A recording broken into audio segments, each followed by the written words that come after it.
We are going to do this. We're going live.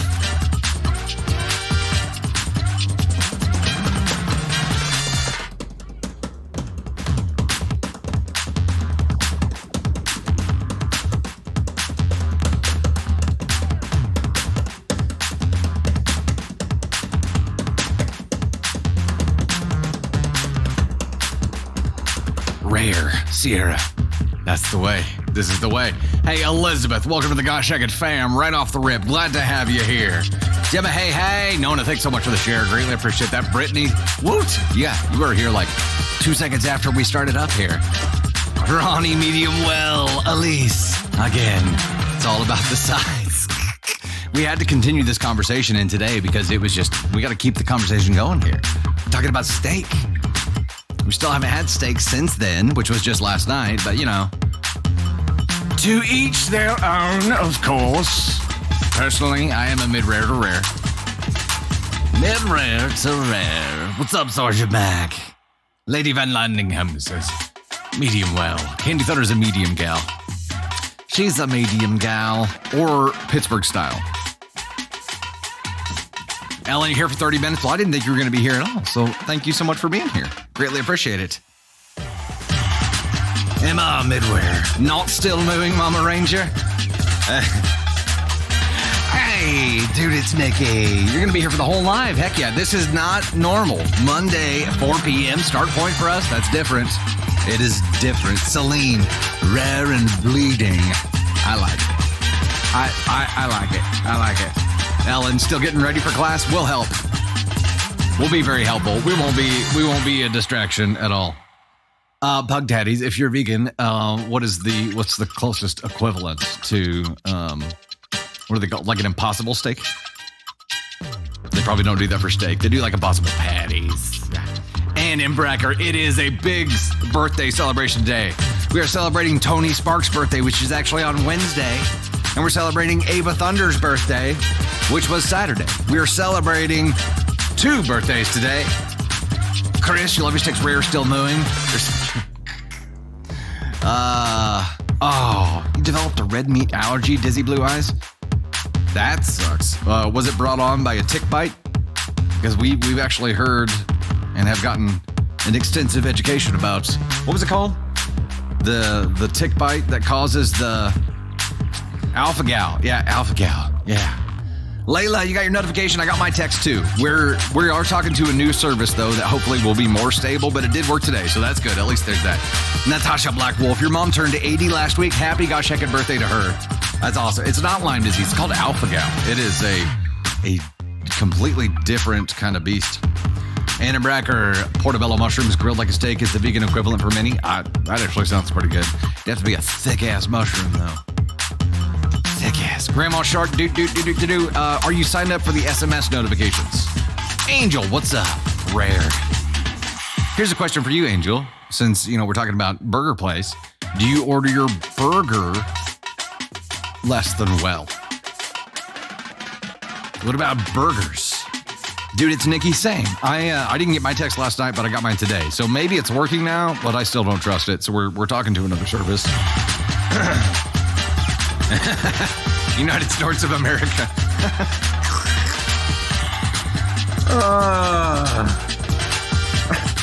Tube steak. Burgers medium. I do medium on the burger all the way as well. I haven't been brave enough to do mid-rare in a burger, but medium. A nice, good, actual medium. Yeah. SOS, your text will be there in 41 minutes. Hooves and horns. There you go. Hooves and horns. Luna Rose, you should be backing. We can help with that too. We will accompany you. Anna Hartman, your birthday is tomorrow. Happy gosh heckin' birthday to you tomorrow. Hey, Brooke, Amanda Cherie, Cassie Harrelson, Elise Newman, Lorinda, MJ Newcomb, Fane, Brittany, Anna Hartman. Well, that's awkward. Welcome to the Gosh Heckin' fam. MJ Newcomb, Katya, Alice, Hind, Elise, Fane, Katya, again there, Jenny Rorden, June, Callie Peru, Mary, Tony Spark, Mary also. Thank you for the cookies. sent us some freaking crumble cookies today. Thank you so much for that. Greatly appreciate it. Tony Spark, Prep Girl, Carol Jaworski, Callie Prue, June, Chris, MJ Newcomb, Natasha Dyer. Thank you guys so much. We are focused on Bolt right now. 4K to get birthday boy Tony Spark up here. Can we sing happy birthday to you while you're up here? Like make you wear a hat? We don't have a sombrero. Sorry. Diversion. Yeah, this is a weird day. I'm actually out of town Wednesday, so we're doing our Wednesday live today. Hey, Bex. Thanks so much. Greatly appreciate that. Rare, Dustin C. Yeah. Definitely on that end for me. I do done on a burger because it's ground beef, but I'll do mid-rare for a steak. Katana Mom, yeah, I do my burger more done than my steak, but... Yeah, so Angel, if you guys are part of the VIP group and you happen to be in the Dallas area, please make sure you check into the Facebook group because we're talking about meeting up for lunch with members of our VIP group since we'll be in Dallas on Thursday. We're going to have a lunch. I know it's going to be hard. It's a hard time for anybody to make, really, because it's middle of the day on a Thursday. But if people happen to be available, we're going to get together. We are going to get together. Brandy, to answer your question, and anybody else who wants to get SMS notifications, even though we're looking at a different provider right now because what we have is like 50% reliable. You can go to dusty-thunder.com and sign up for SMS notifications. You could even specify which kinds of lives you are interested in receiving notifications for. Definitely do that. Tyke, I am out of town on Wednesday, actually going to Dallas to see the Foo Fighters. Yes. So we're doing our Wednesday live today. United Snorts. Yeah, I don't know. I didn't get mine last night or last week. So I did this morning. I went back and signed up. I re-signed up on the form and I got my text today. So if you did not get a text today, do me a favor and go to dusty-thunder.com, sign up again. And if your number is already in the system, it will just update your preferences. You won't get two. It will just update your preferences, but that might have worked for me. It's worth a shot. Dylan, same. I don't know what the deal is, but it worked. Erica, hello there. Hello. Ty, thanks so much.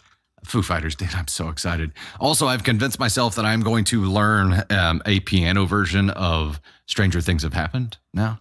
The Foo Fighters song. I can hear it in my head, and it is baller. I can hear it. Also, the other day during the storms, I stayed up and I learned LOML on piano from TTBD. Discord, you get your Discord notifications, Jimmy. Yeah, that Miles sets those up. Christy, always make you smile. You're both you and your hubby love me. Well, thank you so much. Greatly appreciate that. I'm happy to make people smile. At least we can do that. Angel, thanks so much for the shares. Baby girl Rex, you as well. Veg for Life, Kelly Kel. Welcome to the Gosh Heck It fam, courtesy of Elise Newman, sending out some gifted subs there. Brooke, Amanda Cherie, Anna Hartman, TLS, Diana Galvin, Brooke, Jelly5, Mary Silver, Prep Girl, Mitty Rebel, Pixie, Julie, Jelly5 Silver, Jarby, Brooke again there, Silver, Brittany, Max, A452, Elise, Graham, Cassie, you guys are awesome. Chris, Mary, Anna Hartman, see you there as well. Mac Mama, thank you guys for being here. Greatly appreciate that. We're about to hit our first Bolt goal here. So let's get this party started, shall we? Welcome to the Gosh Heckin' Monday stream. I know that's a little bit weird.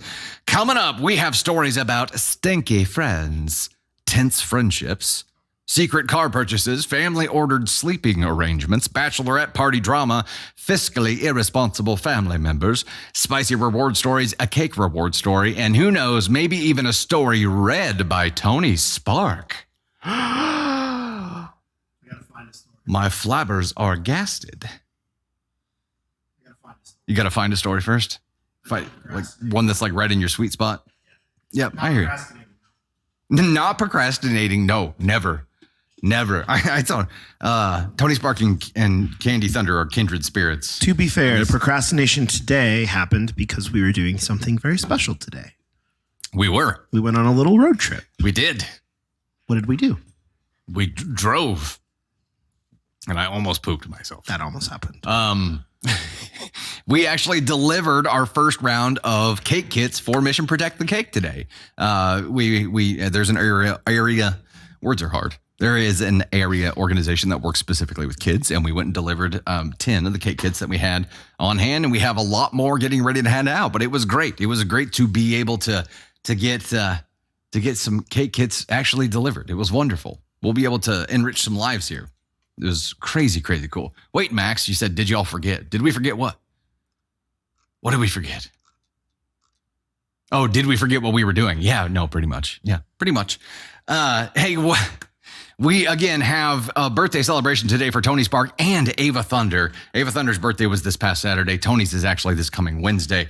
Our first goal is 4K bolts, which we're about to hit to get Tony Spark up here. The latest episode of the Dusty Thunder podcast with birthday boy Tony Spark is actually out now. If you haven't seen it yet, go check it out on YouTube, Spotify, Apple Podcasts, and all of the others. And we'll actually be recording a new Thunder and Spark for the Thunder and Spark 7 here soon as well. The Piano Man audiobook is now available on Audible, and we will be using a few promo codes today to actually give away Piano Man Audible. It's not copies, downloads, whatever. We'll be gifting you Piano Man on Audible to winners of Wheel of Thunder today. If you aren't familiar with this, Wheel of Thunder is a wheel that we spin in the VIP Live after the public live, and the top 10 gifters, 2 existing members of the Storm, 2 new members of the Storm go on there, and we'll spin it a few times for some giveaways. So that is going to be hella cool. We hit our freaking goal. Let's go ahead and talk about that real quick. Let's do it, shall we? Britney in the number 1 spot here. TLS Journey in the number 2 spot. AK Mary, Elise Newman, Amanda Cherie, Leo Named Water, Anise Moon, Anna Hartzman, Fane, Callie Peru, Melissa Curtis, Prep Girl, and then... Thank you, sir. Then we have Katja Alice Pind, MJ Newcomb, Tony Spark, Andromeda Amber, Dylan Sprigg, Anastasia Hahn, Mama Silver, Jenny the Block, Junie B. Jones, 10th anniversary, Yvette, Jelly 55, Opal Lady of Poison, Cassie Harrelson, Rebecca Barrett, Marble City Mama, Stormborn, Well, That's Awkward, Berlioz, Jarby, Jenny Rorden, Lorinda, and Sapphires 96. Thank you guys so much. We're going to get our next one set up here and then get Tony Spark up here to chat with you for a second. This is going to unlock a spicy reward story.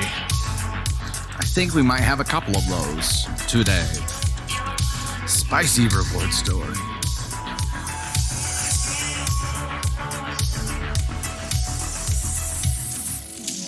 Okay, we are going for 7 hundo donuts.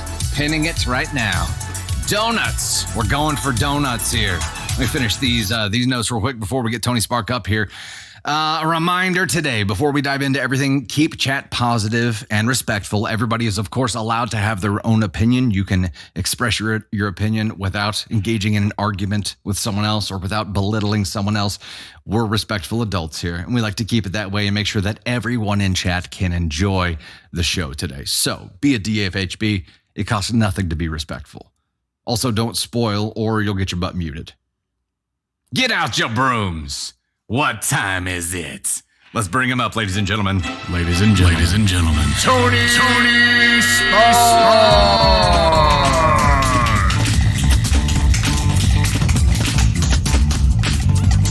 Happy birthday to you. No. Happy birthday to you. Happy birthday, Mr. President. Happy birthday to you.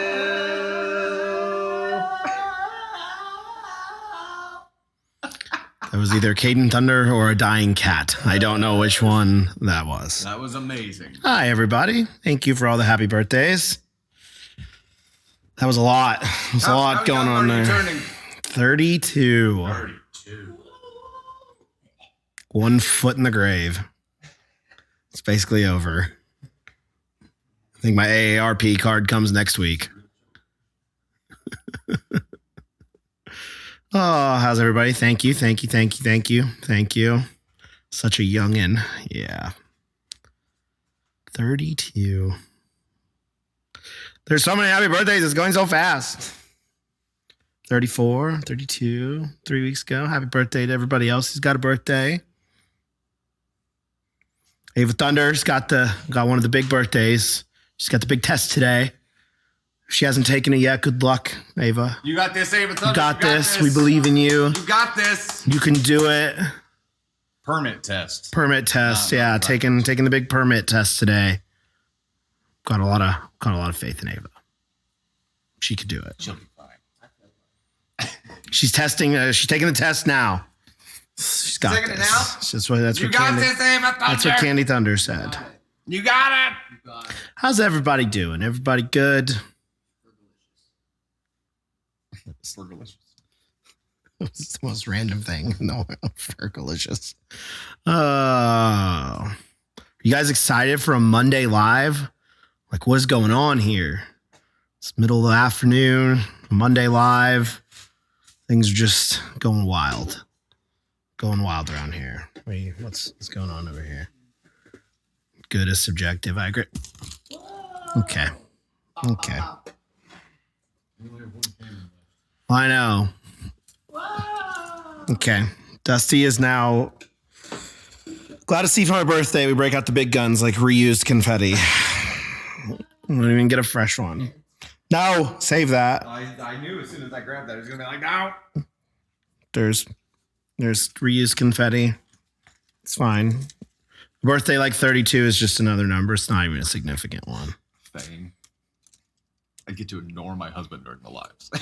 Oh. So does that mean we should go live every day, or what do you?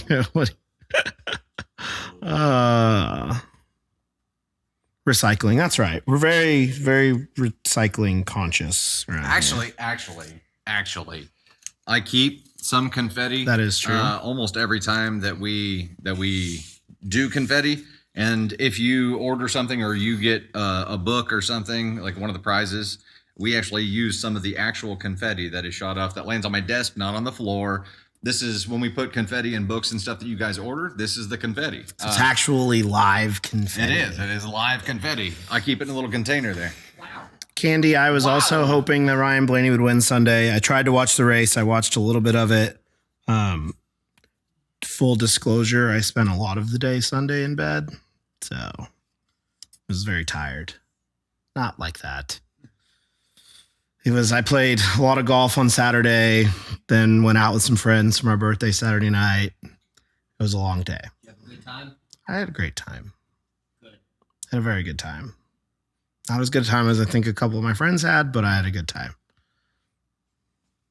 So yeah, Sunday was a very, thanks Michelle Heather for the here we go. Heck yeah. You know, Brittany, I'll be honest, I really wasn't even hungover. It wasn't really a hangover. I was just exhausted. We had a charity golf tournament Saturday, and I played. We had a morning tee time and an afternoon, and I decided to play both. So I played 36 holes of golf for 11 hours on Saturday, and it's rained for like a week.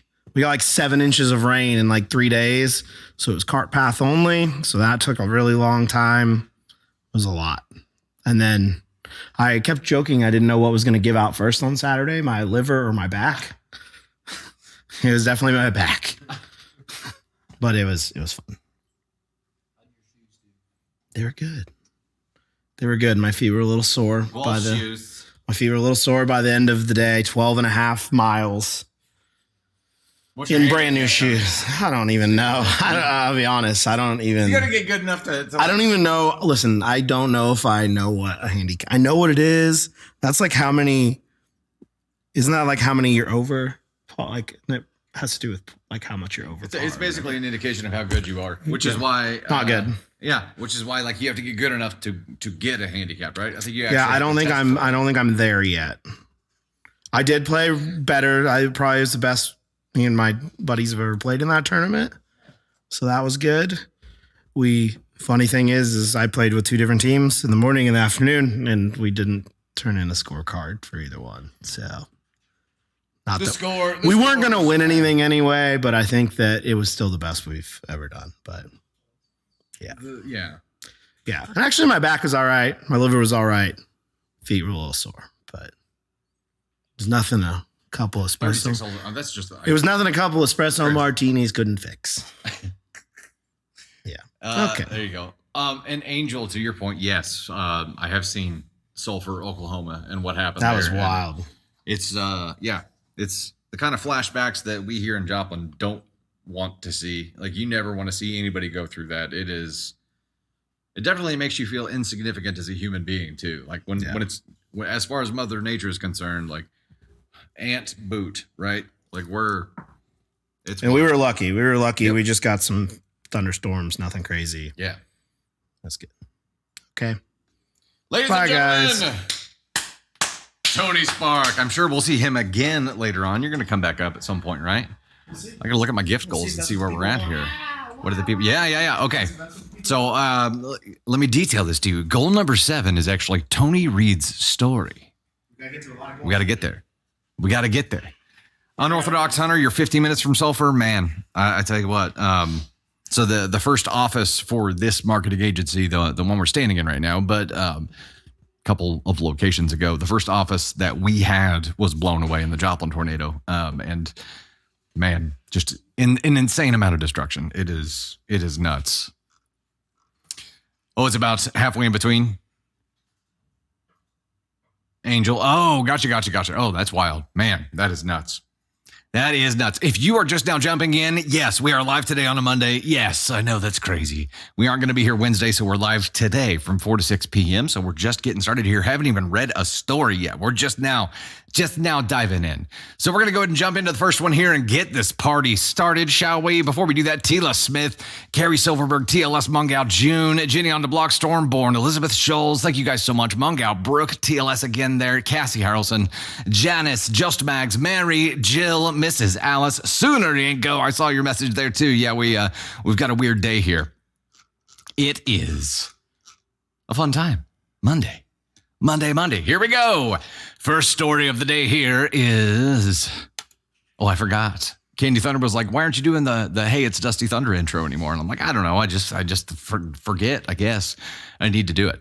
Hey there, it's Dusty Thunder with another Reddit story for you. This one is actually a follower submission, and it goes like this. Am I the astronaut for telling my friend she smells terrible and embarrassing her? To preface this story, I know I'm the asshole, but I feel like I'm a justified asshole. I've been friends with Kinley, 28 female, for years now. Recently, I've noticed a change in her. She's gained a lot of weight pretty quickly, and her eating habits are pretty bad. We'll go to dinner and have a 3-course meal, and an hour later, she wants to hit up a fast food drive-thru for a whole other meal. I don't care about her size. I'm a bigger girl myself. I care mainly about the sudden change in her appetite. On top of this, her hygiene has plummeted. I can tell because her clothes are always dirty, hair is oily, and honestly, she just stinks. Bad. She smells of BO, and as mean as this sounds, she carries an odor that you can smell a mile away. Clearly, she's going through something mentally, and it's not okay. She's never been the cleanest person, but it's never been this level of gross.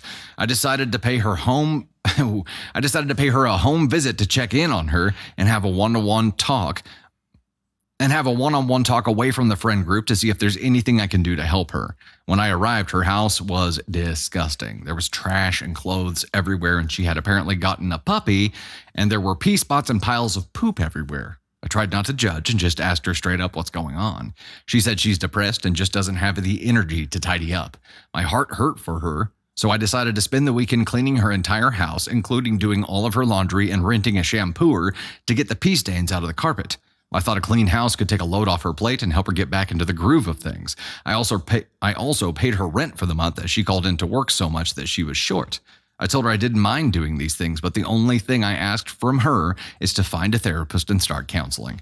She agreed and everything seemed to be good. I called and texted her every day to check on her, and she told me she had an appointment to start therapy and she was excited to get herself together. Well, a couple of weeks later, our mutual friend had a birthday dinner and she showed up in dirty clothes and smelled awful. Everyone was talking about her behind her back, and felt bad for her. After the dinner, I pulled her to the side and asked her how therapy is going, and she told me she didn't feel comfortable with the therapist because he was male. I asked if she switched therapists then, and she said no, she just hadn't gotten to it yet. She goes on to tell me she never even went to the first appointment. This annoyed me, since I did so much to help her, and she won't do anything to help herself. So I decided to be blunt but empathetic at the same time. I told her point blank, you need to get help. I told her she smells bad and she looks bad. I know she's not happy living her life like this. She actually agreed and started crying. I comforted her and volunteered to personally drive her to her next appointment. So that's what I did. Every week for almost 3 months, I drove her to her appointments. Fast forward, I had a work party and couldn't take her to therapy, but she assured me that she would go. She drives and has a car, and she's more than capable of doing it herself. I was just there for support. After going by herself to her appointment, she tells me that she's fine going by herself and thanked me for everything. Several weeks later, our friend group has another dinner and she shows up smelling awful again. This time it was breathtaking, and believe me, not in a good way. People were gagging, and other people outside our party were looking at us clearly disgusted. She's the only one who actually ate because everyone else had lost their appetite.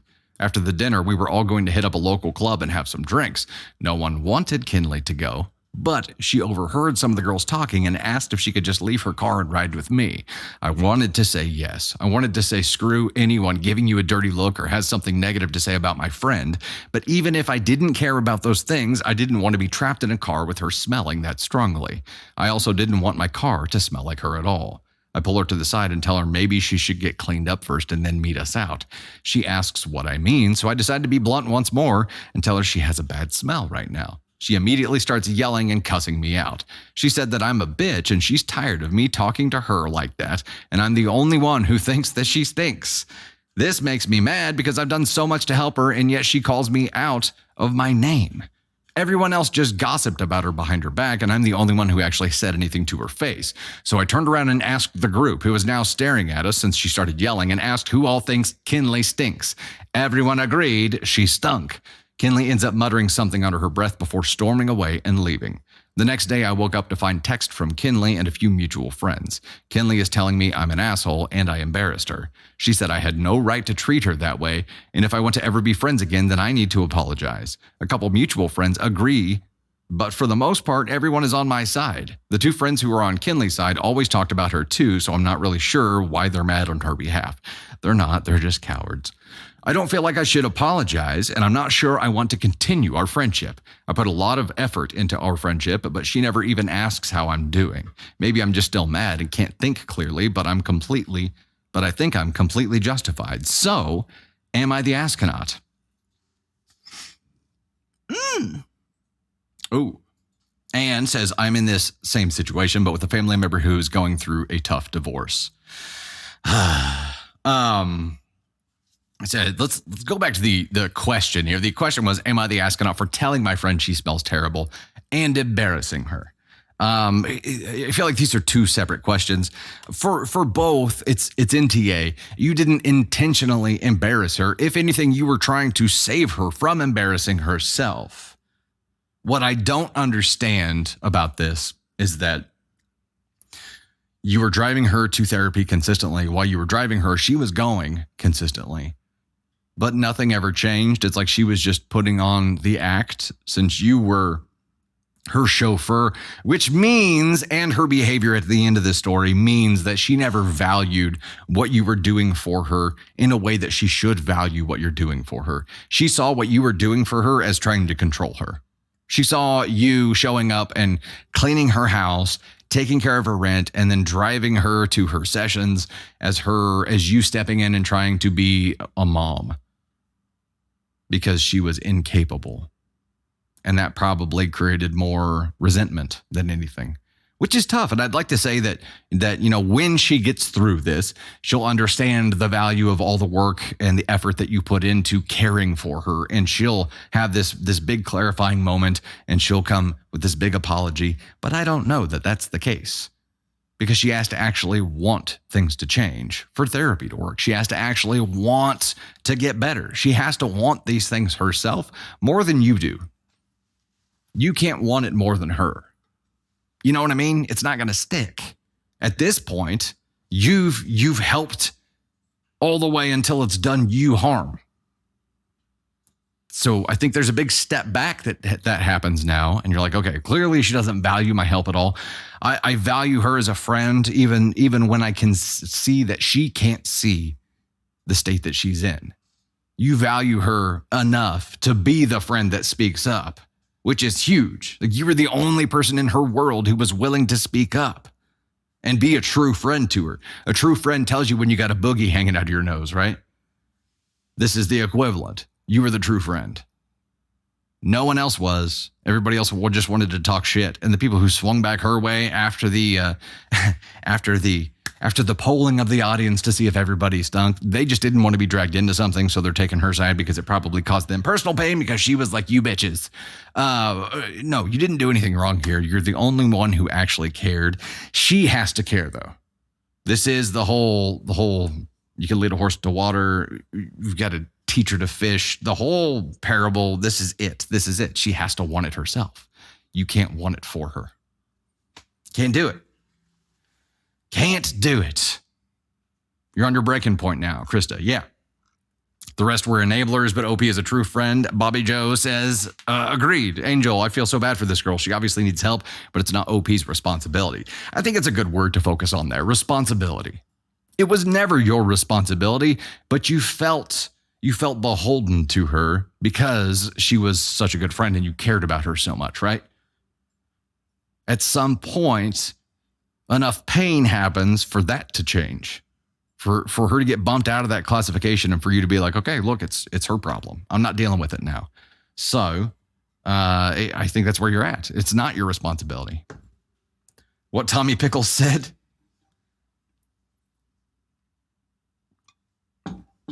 But she's going to find herself completely alienated now. But OP, you have to understand that this is her choice. You can try to be the guiding light as much as possible. At this point, feeling like she's probably feeling controlled and she doesn't value all the effort that you actually put into things, just being a lighthouse right now and saying, look, I love you and I'm here for you. When you're ready to talk or you're ready to put in the work to actually turn things around, let me know. I'll be here to help in any way that I can, but not until then. That's probably the play. To protect yourself, but also not drive her further into whatever this is that she is dealing with, because right now it seems like it's doing more harm than good. Yeah, Brittany. She is going to be alienated. It's going to happen. It's going to happen. Oh, we got there. Let's talk about some donuts for a second, shall we? Let's do that. You unlocked a spicy reward story. TLS taking that #1 spot again, followed by Chef Tila, Mrs. Alice Crisware, A.K. Marie. Again, thank you for the crumble cookies. Friggin' amazing. It was a great surprise. Rose Lane, Rosalind 66, Opal, Lady of Poison, Elise Newman, Saturn's Moon, Fane 13, Mungao, Brittany. Let me find my spot here. Callie Prue, T-Hef90, Brooke Binkley, Jenny DeBlock, Jelly 55, Miss Sweet, 10th anniversary. Oh, show me the rest of the name. Mama Silver, Mags Amazing, Stormborn, Prep Girl, Tony Spark, S. Weaver, Gamer Mama. I thought it was Gamer Mama. I think I've been screwing it up this whole time. I'm sorry. Krista Museum Girl, Cat Mum, Snowman Collector, Cassie Harrelson, Effulgent One, and Jamie Nicole. Thank you all so much for unlocking that spicy reward story. We're going to jump straight into it after I set up this goal here. This is going to unlock a cake reward story and Tony feedback. Oh, we get to see Tony Spark again. Cake story and Tony feedback. Can I get some feedback? What are we doing here? It's just a bop. We are focused on high bears. High bear time. I'm going to pin it. Pin. There we go. There we go. Here we go. Amanda, hello there. Good to see you. A Monday live, youngin'. I know, it's weird. Caroline Cinder, Catnit, Grey Goose, NCV, Rubru, Hard Lovin' Mama, Rubru, again there, Brooke Binkley. Thank you guys so much. Greatly appreciate it. May, M-E-I. Inolvidable. Sorry. Thank you. Amy Niels, Chicazolo, Heather, Kira, thank you all so much. Greatly appreciate it. Jennifer, Andrea, see there as well. Willow, Dark Romance Lover. Welcome to the Gosh Heck It fam. Glad to have you here. Wrapping up this previous story, it is definitely an NTA. We got there. It is just a matter of space and time at this point. You care enough that it hurts you right now. So create a little bit of distance and protect yourself right now, because she's just lashing out, and the help, the time, and the effort that you're putting in aren't doing any good. So protect yourself and give her time to just think about things. Maybe this encounter is enough pain to create some change on her end, but it's going to take some time. It's going to take some time to let it ferment and to let her actually think about it and let it sink in. Breezy, thanks so much. Greatly appreciate that. Lacey Lags, I know. It's weird. It's like it's feeling like we were just here, like less than 24 hours ago. Okay, we are spicy reward story time. Here we go. Hey there, it's Dusty Thunder with a spicy story for you. This one is titled, Am I the Astronaut for Keeping My Name Change a Secret for 5 Years? So my 26 female parents decided to name my sister and I after American states. I have permission to share her name, Arizona, and I was called Pennsylvania at birth. Yeah, my parents are weird. I guess they thought geographical names were cool, but I think there's a huge difference between calling your child Arizona or Dakota or Paris versus Pennsylvania. They're massive Republicans and America lovers, so maybe they wanted to be patriotic. For as long as I can remember, everyone has called me Penn or Penny. That's what I figured, and that's cute. That works, right? My parents insisted that everyone was to call me by my full name, but most people could see how ridiculous my parents are. We insist that you call her Pennsylvania every time. Teachers in school are like, for real? Okay. Pennsylvania? Here. My sister, 28 female, didn't struggle as much with her name since Arizona just sounds better than Pennsylvania. And the Grey's Anatomy character Arizona Robbins made the name seem quite cool as we got older. Not gonna lie, that was the first person I thought of. I thought of Arizona from Grey's Anatomy. I realize I lose some kind of points and some kind of system for that, and that's fine. I was mocked and teased as a child in elementary school because of my parents' insistence on my full name. They would literally berate my teachers for letting me write Penny on my work or books. When I was 21, I got my name legally changed to Penelope. Cool. I get it. And you could still be Penn or Penny, right? Most people I had met in college had assumed that I went by Penny as a nickname for Penelope. Even my boyfriend's mother called me Penelope because I was too embarrassed to tell her that Penny was short for Pennsylvania. I kept it a secret from my parents and close family because I knew my parents would go mental and accuse me of disrespecting their choice. I'm getting married this summer to my lovely boyfriend, Tom, 31 male. And as you all know, you have to say your full name in your wedding ceremony when you're doing vows. I knew I had to fess up about the name change because the alternative would be hoping they kept quiet when they heard me say I Penelope instead of I Pennsylvania. Oh, at the wedding? Yeah. Best to squash that bug before it crawls onto your wedding day. I invited them over to my home and I tried to tell them in a really calm way that I had changed my name, but they freaked out. They said I was disrespectful, I was calling their choice dumb, etc. They are refusing to attend the wedding now. I know I'm not the asshole for changing my name, but my parents are particularly pissed about how I kept it hidden for 5 years before telling them. Most people I know agree with them. They think that I should have had the courage to be honest with them years ago, so they would have had time to get used to it, instead of me dropping the news on them 2 months before my wedding and causing all this drama. A few other family members have dropped out, and my poor sister, who is maid of honor, is having a nightmare with this. My parents believe they have the right to know much earlier. My parents believe they had the right to know much earlier. TLDR, parents think I'm the asshole for keeping this a secret. Am I the astronaut? Edit. I know I could ask the officiant priest to say Penny instead of Penelope, but I don't want to hide my real name on my wedding day. So the initial question here is, am I the astronaut for keeping my name change a secret for 5 years? No. No! No. You're a grown-ass woman. You're 26. It's your name. And they are fully aware of the pain associated with that name for the entirety of your life to this point. I say that. There's a caveat here. where if you never, ever, ever, ever, ever explained to them how much pain this name was causing you, maybe if you pretended to love it this whole time, never gave them any indication that you were unhappy with it and then just up and changed it, I can see the confusion there. It doesn't change the fact that you're a grown-ass woman and it's your name and you can do whatever the hell you want. They think you're disrespectful and you're calling their choice dumb. You are calling their choice dumb because in your eyes, it was dumb. It's your name. In your opinion and in your experience, their choice of a name caused you a life of pain that you are now choosing to rid yourself of. As long as they're aware of that,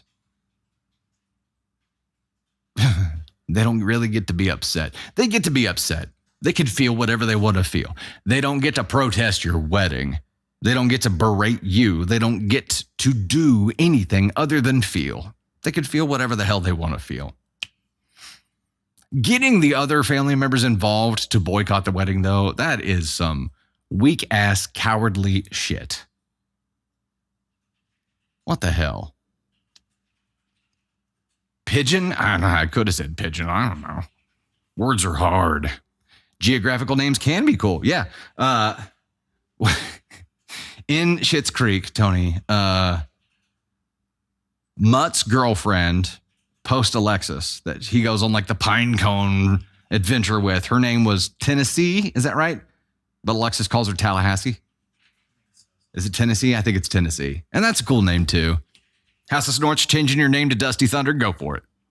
Go for it. Aisha, I'm not a voiceover. Nobody laughed at my joke, but I was like, oh, I wonder how their little sister in New Mexico feels. I'm sure you can't see them or hear them laughing in chat. Nobody lolled. Nobody was like, oh, it is funny. It was a good one. It's funny. I'll be here. I was going to change the story as I was reading it and be like, now I'm getting married to my lovely boyfriend, North Dakota. But no, decided to keep it as it. Didn't feel like the time. Would have preferred Texas. I mean, look, Arizona worked. And if she would have had a name that she could make work, cool. But she ended up choosing to go by Penny this whole time when she had the choice, no matter what, anyway. So parents, the change has really already happened. This is a formality. And that formality change has already happened too. You don't have a choice, so get on board if you want to be a part of your daughter's life. That's my message to the parents is, look, it doesn't matter. She has already made the choice and she has her reasons for doing it. Do you want to be a part of your daughter's big day? Do you want to be a part of her life? Assuming, what if they have kids afterwards? Are you going to let this name thing stand in the way of that? And what if you don't like the name that she gives her kids? You're going to boycott being a part of her life again?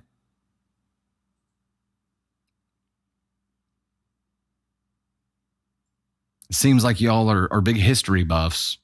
You might want to dive into the history of families who take this strong of a stance with their children who are getting ready to start a big chapter of their lives and see how well that relationship worked out. Success leaves breadcrumbs. It is a control issue. Regret is a lifelong pain that never goes away. Golden now. Yeah, 100%. Think about, that's a great thing to think about to the parents here. The choice that you're making right now could affect you having relationships with your daughter and her partner and her eventual children, and maybe even their children. How much are you going to regret sticking to your guns and being upset about something that you have no control over? That's the other part of this. You have no control over it. You feel like you've been disrespected. Okay. Now what? Because the world's still going to spin. Your daughter is still going to live her life. Nothing's going to stop because you're butthurt.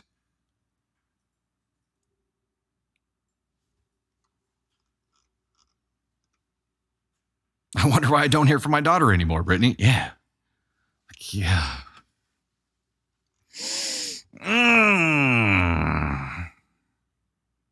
Or if you would have just picked a cooler name back then, you would have been fine.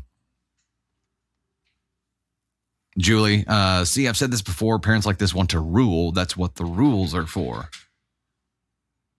Yeah, you don't get to do that when your kids turn into an adult, though. Georgia would have been cool. There's even some sweet ass songs written about it, you know.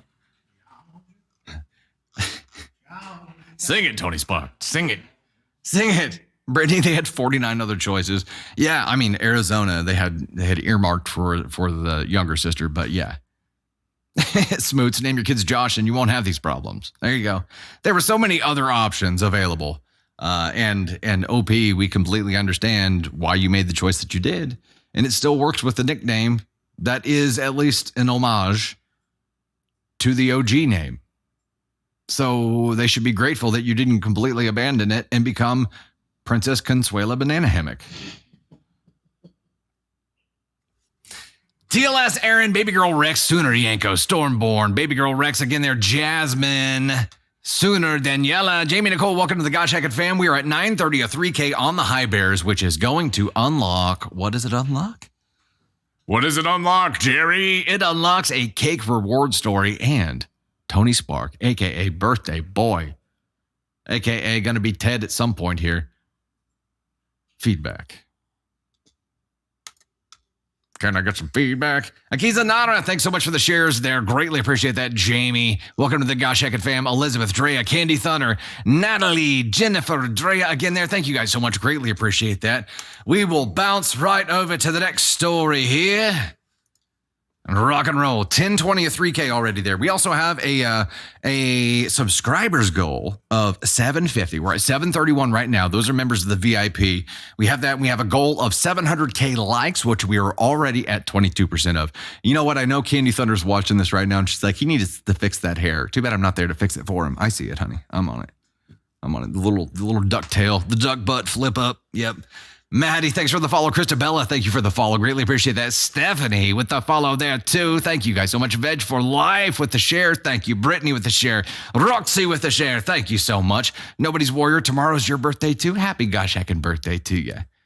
House of Snorts, we gave him his birthday spankings. I think we're going to do that whenever he comes up to give feedback on the story. That would be the applicable time to do the birthday spankings, Tony Spark. He's got a very disgusted, look on his face here. Jasmine, you just now got your text? What in the blubbins? What the blubbins? All right, our next story here. Let's do it. Hey, there's Dusty Thunder with another Reddit story for you. This one comes from the AITA subreddit and is titled, Am I the Astronaut for Thinking My Husband Should Have Had My Back in This Situation? My husband and I started dating around 3 years ago. At the time we were dating, his best friend was a woman. We'll call her Megan. I tried to befriend Megan, but from the beginning she was icy to me, even rude. She would constantly minimize and disrespect our relationship, call it merely carnal, and ignore me while attempting to have my now husband's focus his attention on her and ignore me. She would invite him places and make it very clear that I was not to be included. When our relationship became serious, Megan talked negatively about me to mutual friends and basically cut him off as a friend if he was choosing to be with me. Anytime since then, she will completely turn her back on me and refuse to speak to me. And your partner here is just allowing this to happen, allowing you to be openly disrespected. I'm going to red flag that. Which, by the way, we have, if it'll work here. There it goes. We have a new effect. The top lights actually changed to red now, and we've got a couple new red shiny lights. It's a big deal to me, man. It looks cooler, doesn't it? We're like full red alert mode here. Full red alert mode. Andre's girl, thank you. I hear that a lot. My voice puts people to sleep. Fast forward 3 years. We are married now. Last night, we were invited to a trivia night with a group of friends. An hour into the night, who showed up? Megan. We did not know she would be there. Of course, she would not even say hello, wouldn't look my way, was rude and dismissive yet again. As we were getting ready to leave, my husband and I stood up and began walking around to say our goodbyes. He walks up to Megan, gives her a big hug, and kisses her cheek. Maybe not the best move. I'm right behind him, and she literally turned her back and walked away, refusing to even say goodbye or anything. Once again, rude and disrespectful to me. My husband said absolutely nothing to her about her behavior yet again toward me. Red flag again for hubby. You can't control other people. Like, she's obviously being very, very, very childish. She's being extremely childish. But him being an enabler now and basically giving her the thumbs up, like, yeah, that's completely acceptable to do. You keep doing that.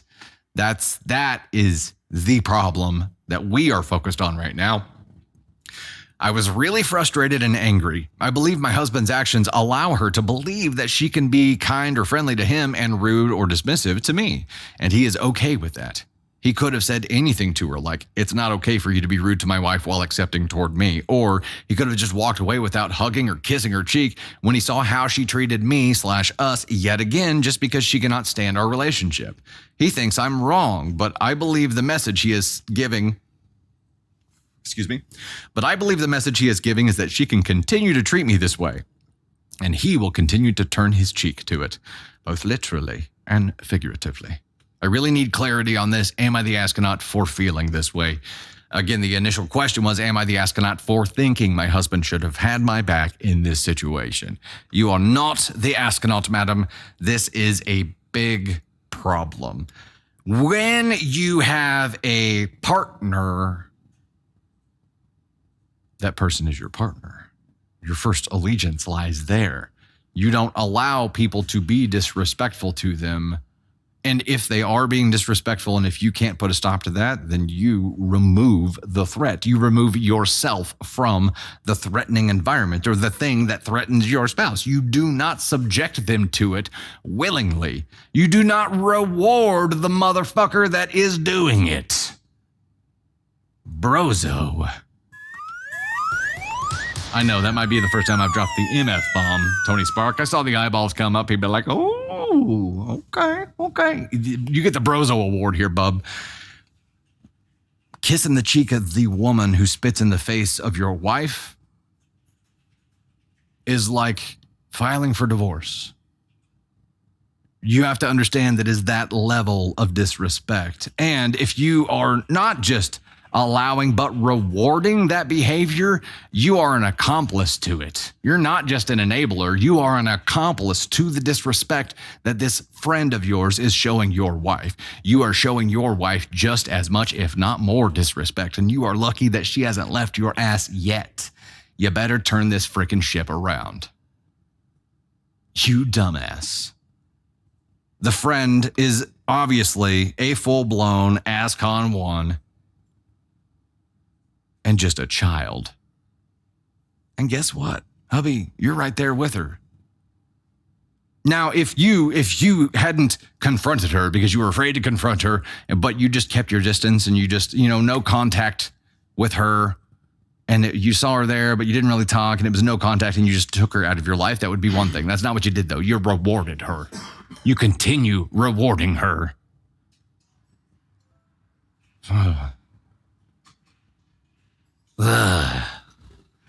Hey, look at that. It is Ava Thunder and Candy Thunder here. It's good to see you. Welcome to the studio. Bestie needs to go. They haven't seen her a lot, but it doesn't matter. Allowing someone to treat your spouse like this and rewarding them for it is ridiculous. That is absolutely ridiculous. She did pass. They walked in. She nailed it. Dude, they walked in pulling the Joey, where he acts like he didn't get the part, but he really got the part. They walked in and she's like, no. And I'm like, okay, I'm going to ignore that and we'll pivot. No, she didn't just pass. She nailed it. Nailed it meaning what? 100%? Bring it over. Bring it over. Also, we got to do this since we're getting Ava Thunder up here. We got to get the happy birthday thing going on here. Bring it over. We aren't gonna show the document on the screen here, but here, let me see. Ladies and gentlemen, Ava Thunder. Look at that. The picture's really cute. She got me off guard, and I thought she was taking my permit picture. You got to rant. Oh, you'll have a different picture for your license. It'll be okay. Very nice. Wait, where's your score? What's your? I got an 87. Hey. You got an 87 on purpose, didn't you? No, I got 3 wrong because I didn't. One of them was like, which way do you go on a like when can you pass in the right lane? And I said when somebody's taking a right turn, and the answer was on a one-way. Nice work. Proud of you, kiddo. Way to go. Way to go. Very proud. Very proud. I knew she'd crush it. I was shocked whenever they were acting like she hadn't passed it. I'm like, no way. No way. She must have just freaking had a meltdown. Angel, she just turned 15, so she just took her permit test. She is a Kansas mini-me. Yep. Yeah, they sold it well. We're at 1410 to 3K on the High Bears right now, which is, again, to get a cake reward story. And Tony up here for feedback. I want to go back to the story just for a second because it still just really, really, really pisses me off. We gave hubby ask on one and the friend ask on one, which is an obvious one. OP, you were NTA here. I think it goes beyond thinking that your hubby should have had your back in this situation, though. I think you need to look at his rewarding of this behavior. And that to me, brings up many, many, many more questions. Many more questions, like, why? Why would he be so lenient with her disrespect toward me? Is there potentially another reason that he's allowing her to treat me like this? I'd start digging into it. There's something there. If he doesn't want to turn this ship around, that is him signing the death warrant on or the death certificate of your relationship. That's my opinion here. But I would start asking the question, why? Why does he think this is okay? What gives her a license to be disrespectful openly to you? And not just a little bit, a lot of it. And him to be like, oh, it's totally fine. Nope. Stormborn, that's what I'm thinking too. There's a reason. And I think the reason is they might have, at least at one point, been a little flingy. And now she resents you for it because she might have had a chance with him had you not shown up into the picture. Or maybe it was a little flingy thing that happened during your relationship. And she's still opposed. And she treats you like shit. He can't say shit lest she out him. Could be. Not saying that is what it is, but there's got to be something. There's got to be something there. Brittany says, is Ava Thunder going to use her blinker? Unlike someone. Oh yeah, she likes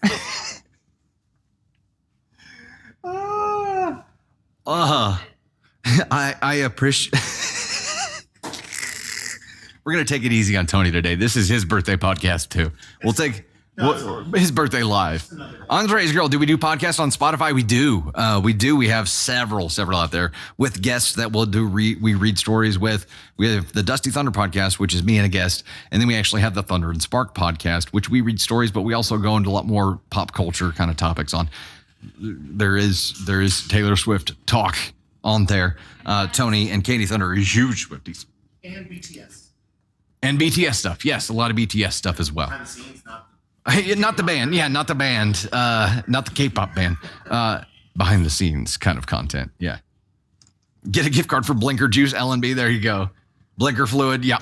Well, we need it. Hey, Pirate Puffs. Caroline's Tegink.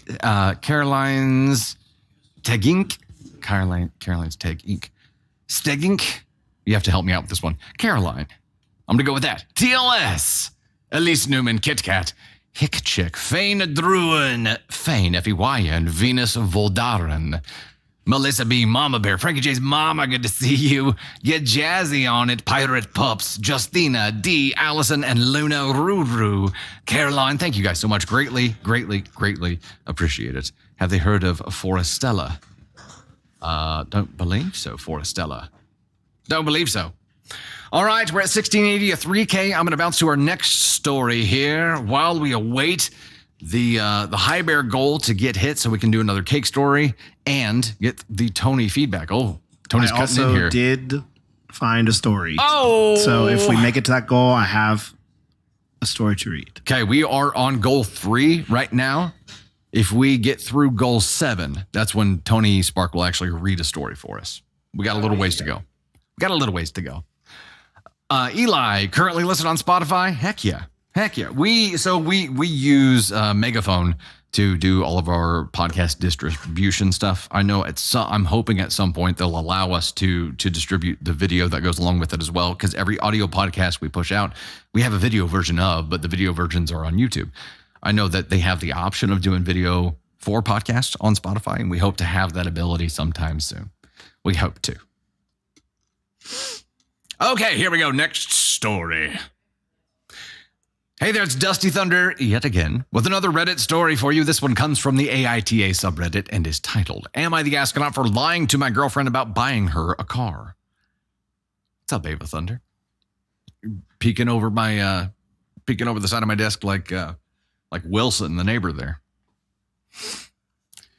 Michaela, 22, female, and I, 25, male, met in college and have been dating for several years. We have since both graduated, and while she has struggled to find work in her degree field, together we are doing quite well. This bothers her a bit since she is very independent and doesn't like feeling like a burden. I do what I can to help her feel independent, but I also want to give her the life she deserves. We have found a compromise in that she is okay with the gifts because a gift has no strings attached.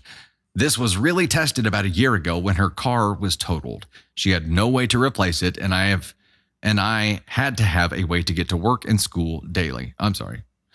She had no way to replace it and had to have a way to get to work and school daily. I let her borrow my car for a couple of weeks while we figured out what we were going to do long term.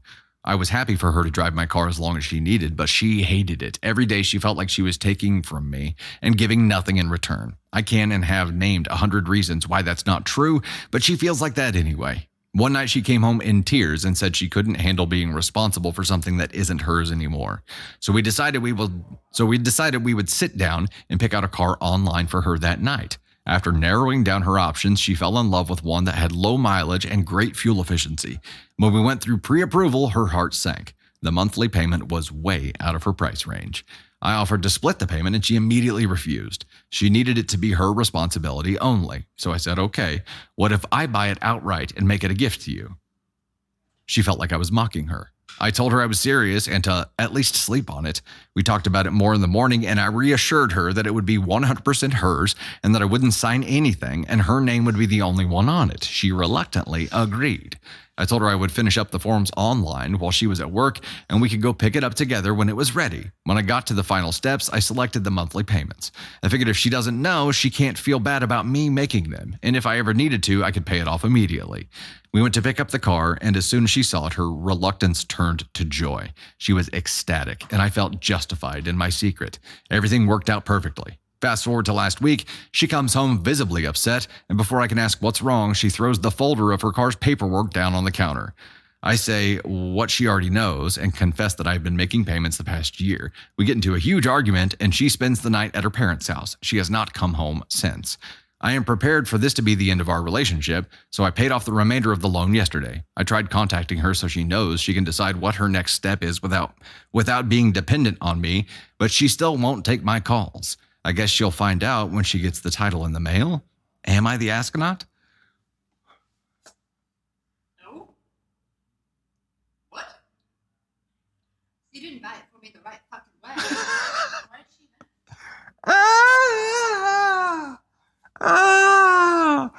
How dare you, OP? How dare you? The only way that this could happen the way that she wanted it to happen was to pay cash. So sorry that you didn't have like $20K or whatever it was just laying around to buy her car and you did the monthly payment route. And that's the part she's pissed about because there's a lien on it. That's the issue. There's a lien on it, which means the title isn't in her name yet. And she wants it to be 100% her responsibility, which to me doesn't, the math ain't mathin'.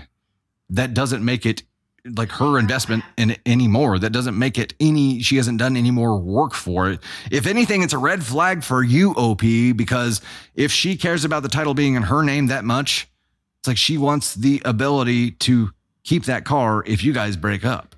That's her worry here. And if you're comfortable with that worry being the thing, cool.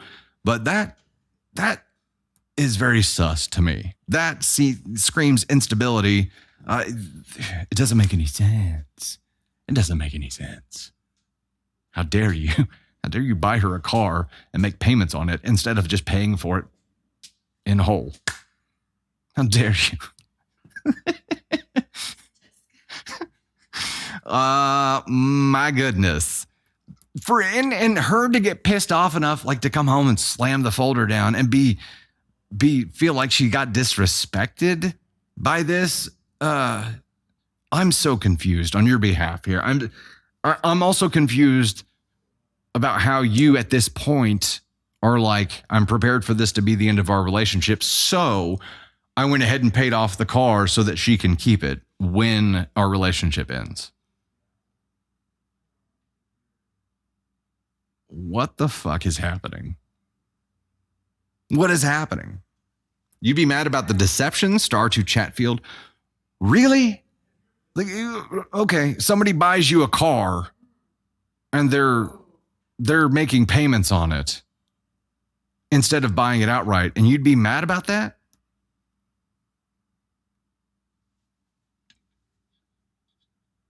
I'm not buying it. Not buying it. Sherry, does he have a single dad in his 50s?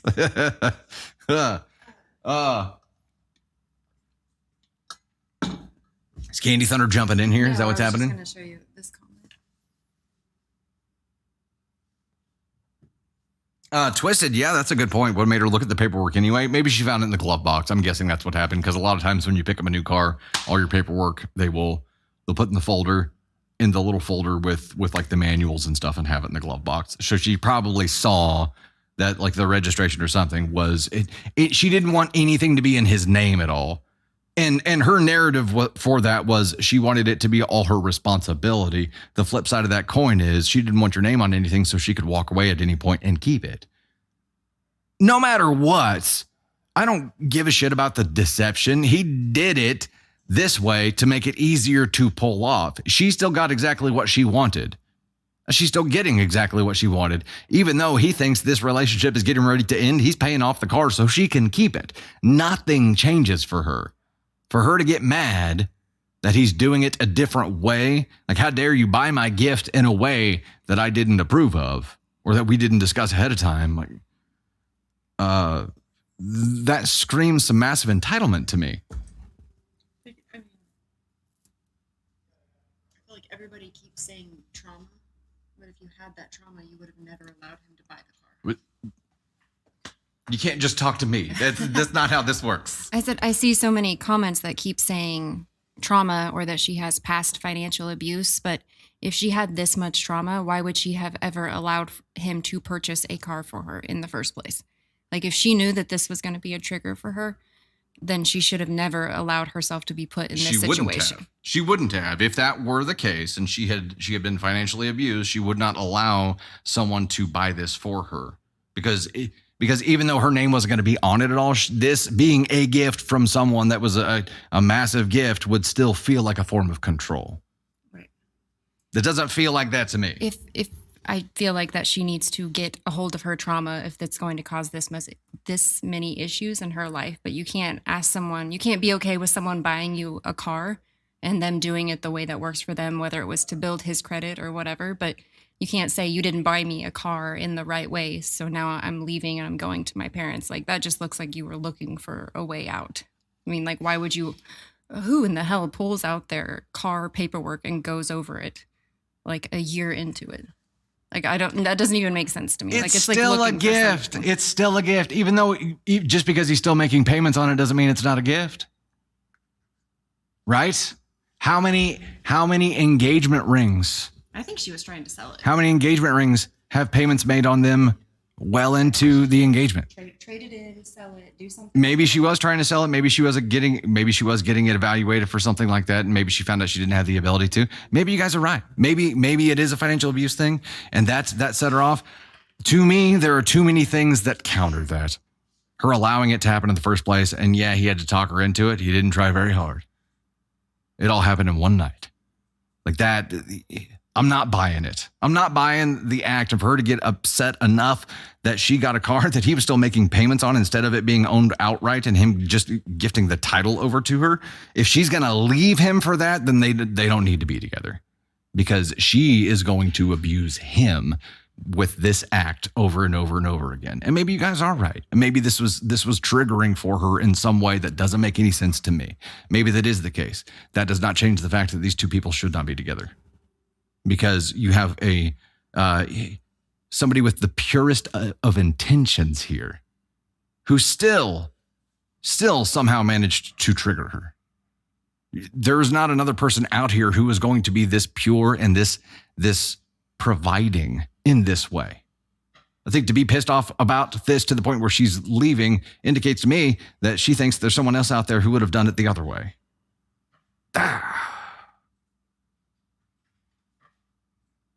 It's a bit of a stretch. I don't buy it. If you guys do, I mean, that's your thing. We're never going to agree fully on everything. As a reminder, we each have our own opinions, and I see life as the sum of all my experiences and the crazy shit that I've seen, and likewise for you, we see things differently. So we'll chalk this one up to that. I'm glad to see that we have some differing opinions here because it creates some great discussion. She could be playing games with him. Did she take the car when she left LMB? Yeah.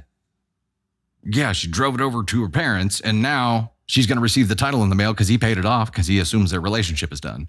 So she gets what she wants either way. Because apparently she wanted the car more than she wanted him. Oof. Oof. Oof.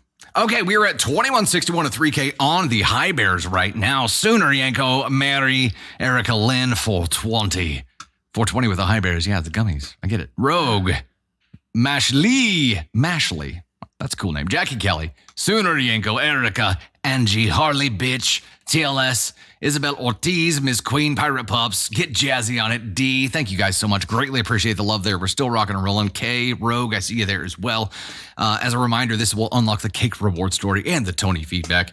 We're going to jump to the next story here. This one, I keep almost forgetting to do my intro, Candy Thunder. I'm trying really hard to remember. Hey, it's Dusty Thunder again with another Reddit story for you. This one comes from the AITA subreddit and is titled, Am I the Astronaut for Refusing to Sleep in a Separate Bed When Invited on a Holiday by My Boyfriend's Parents? For a bit of background, I, female 19, have been going out with my boyfriend Dale, male 20, for just over 2 years. We met in high school and have had a great relationship. We've managed to keep our relationship going despite the challenge of moving away to separate colleges, and if anything, it's helped our relationship grow stronger. This summer, Dale is going on holiday with his parents and younger sister. Very graciously, they invited me to join them. I get on well with his family, so I was excited to say yes. However, when I was told about the plans, Dale told me that his parents insisted that we would be staying in separate rooms. I was confused at this.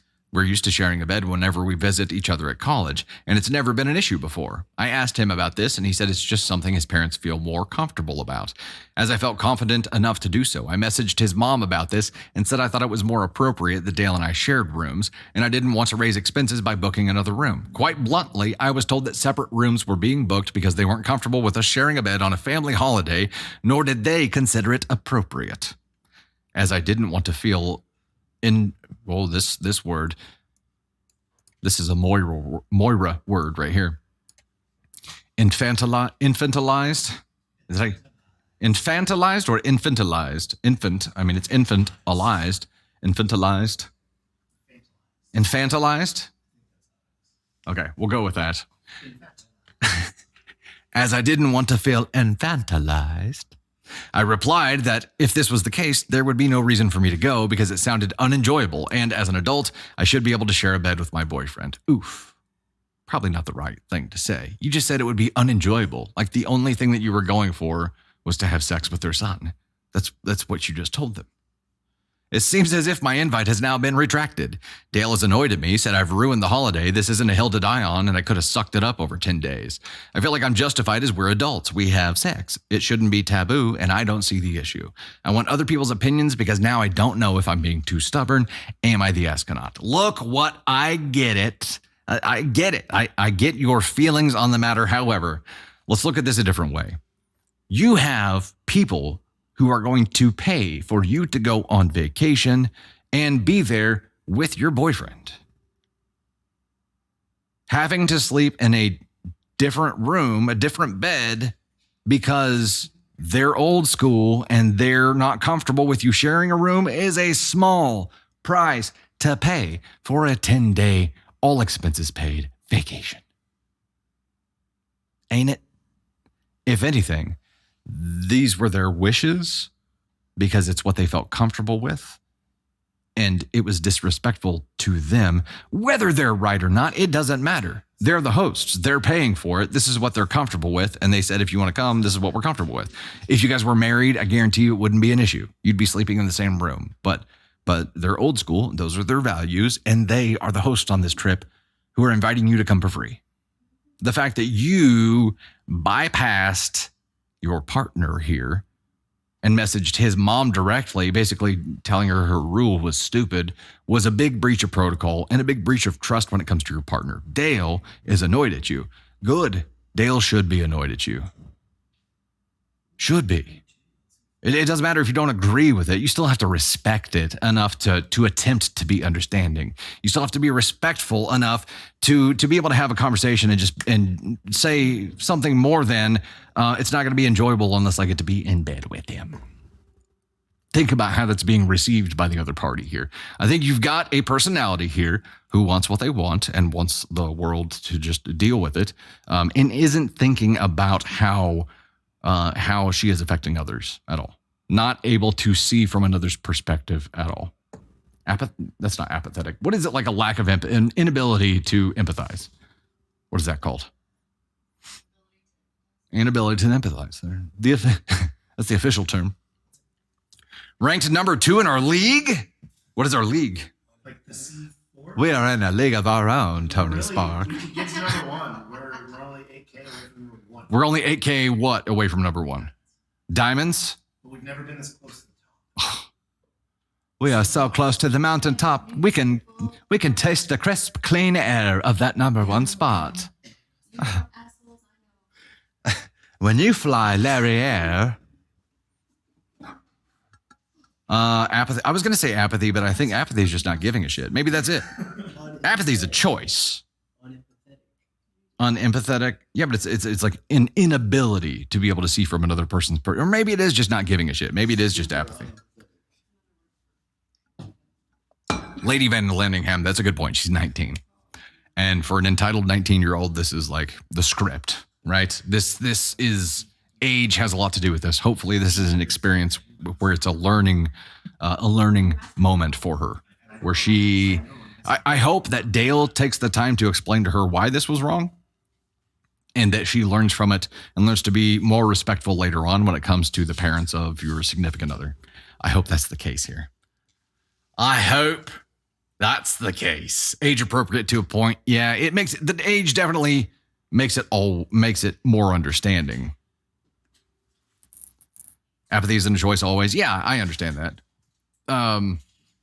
What do we do to get to number 1? I think that comes with us crushing the gift goals, really.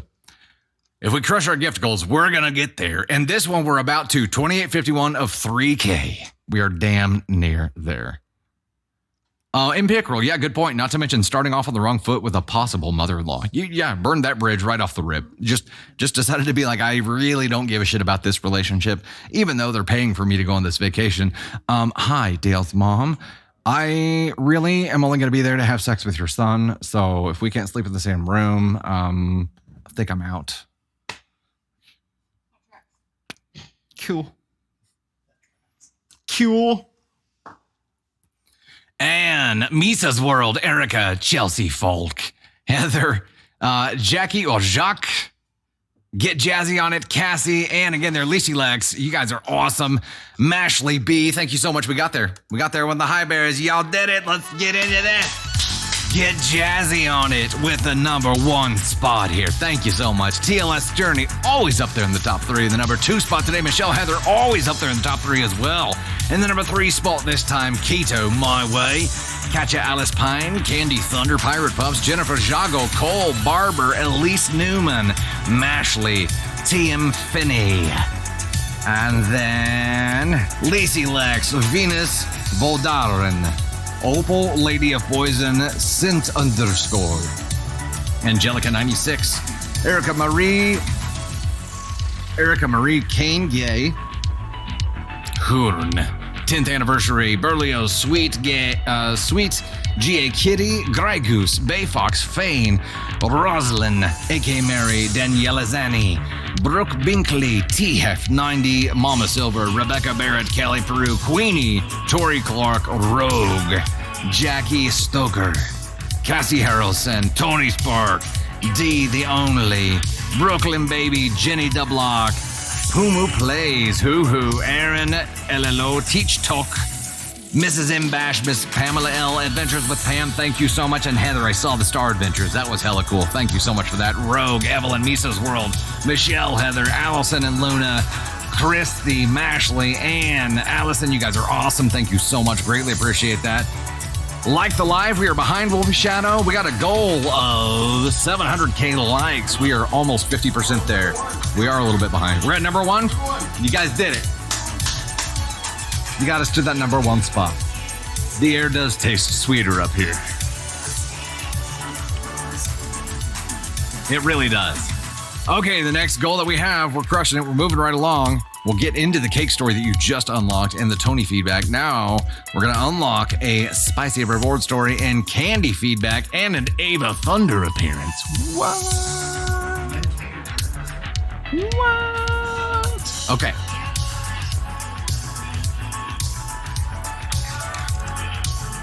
What did I say we were doing? Spicy story and candy feedback. If I could spell.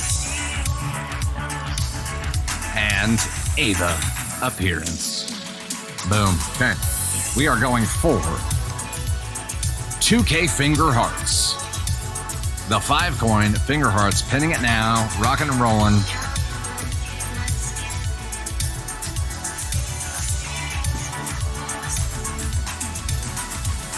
Tapping away, Nikki. Thanks so much. Hey, you're already up at 52% now.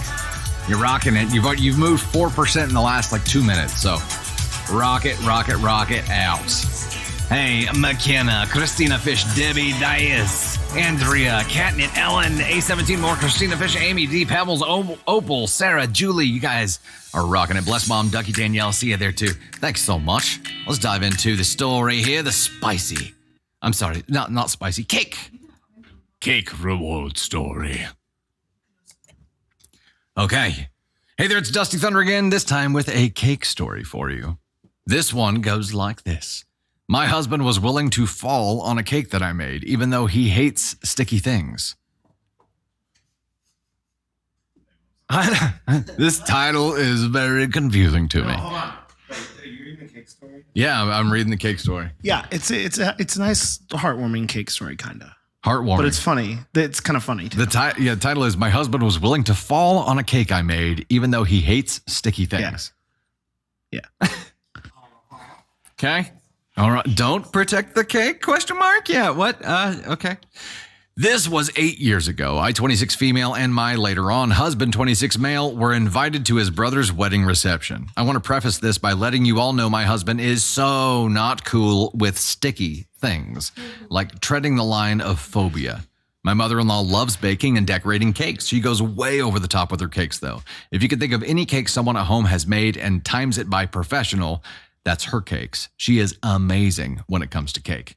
The newest techniques, the best recipes, the coolest gadgets, and the biggest sprinkle stash you've ever seen.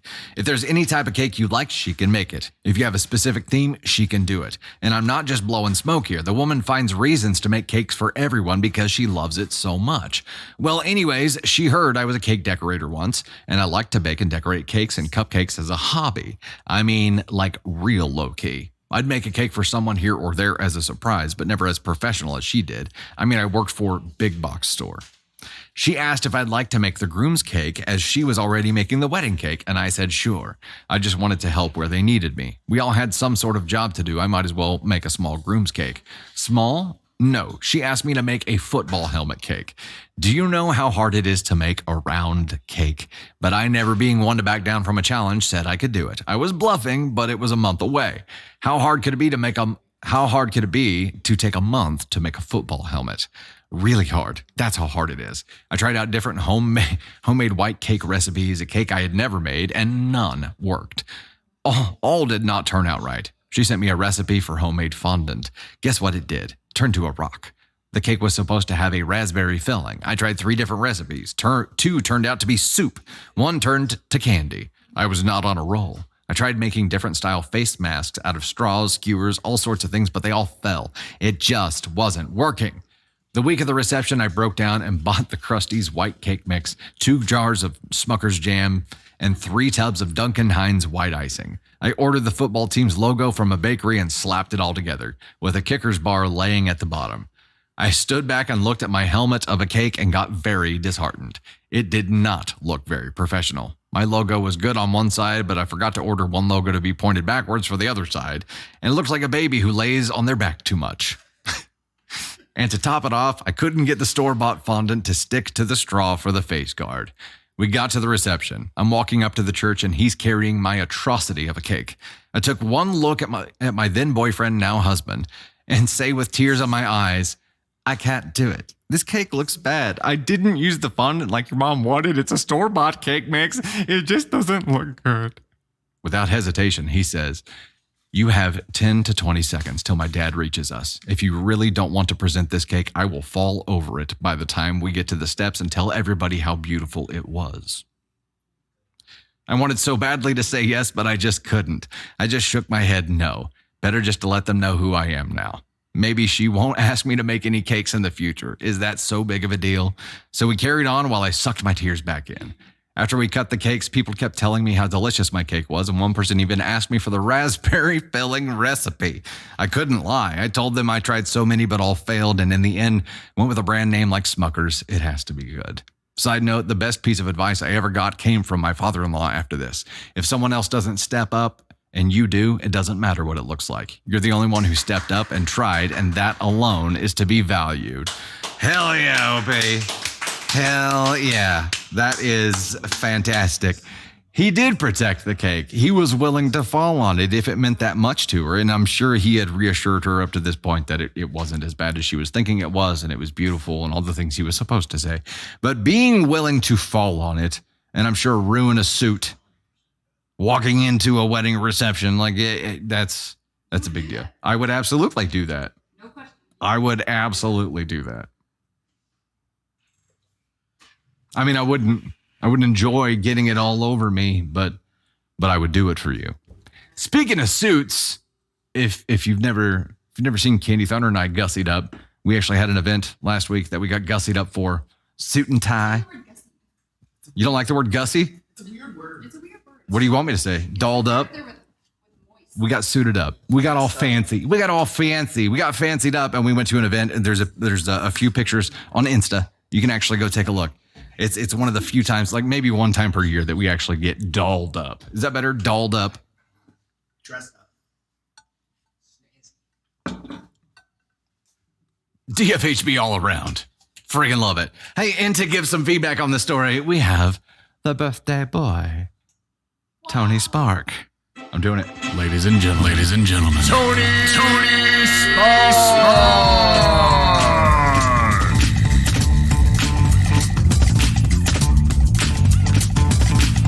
Well, I think that not only does the hubby, but the father-in-law, and I gotta say, when I was reading this story, I really thought that there was gonna be I just put all that back in the box. I just put all this confetti back in the box and cleaned it up. I think it fell off camera too. Like I think it did too. Anyway, when I was reading it, I really thought that I was gonna read like the mother-in-law was gonna, be like, oh, look at this ugly cake. I would have done so much better. But there was none of that. I just thought it was nice and refreshing to find a wholesome cake story where it all ended up okay. It all was great. And you know what? Hubby and father-in-law and everybody, they get one of these. They're all DFHB approved because you know what? That was great. That's supportive all the way around. And at the time it was her boyfriend. I wonder if that was like the moment where she was like, I'm going to marry this guy, because she said at the time that was her boyfriend. Now it's her husband. Maybe that was it. Maybe it was the moment. That was the moment.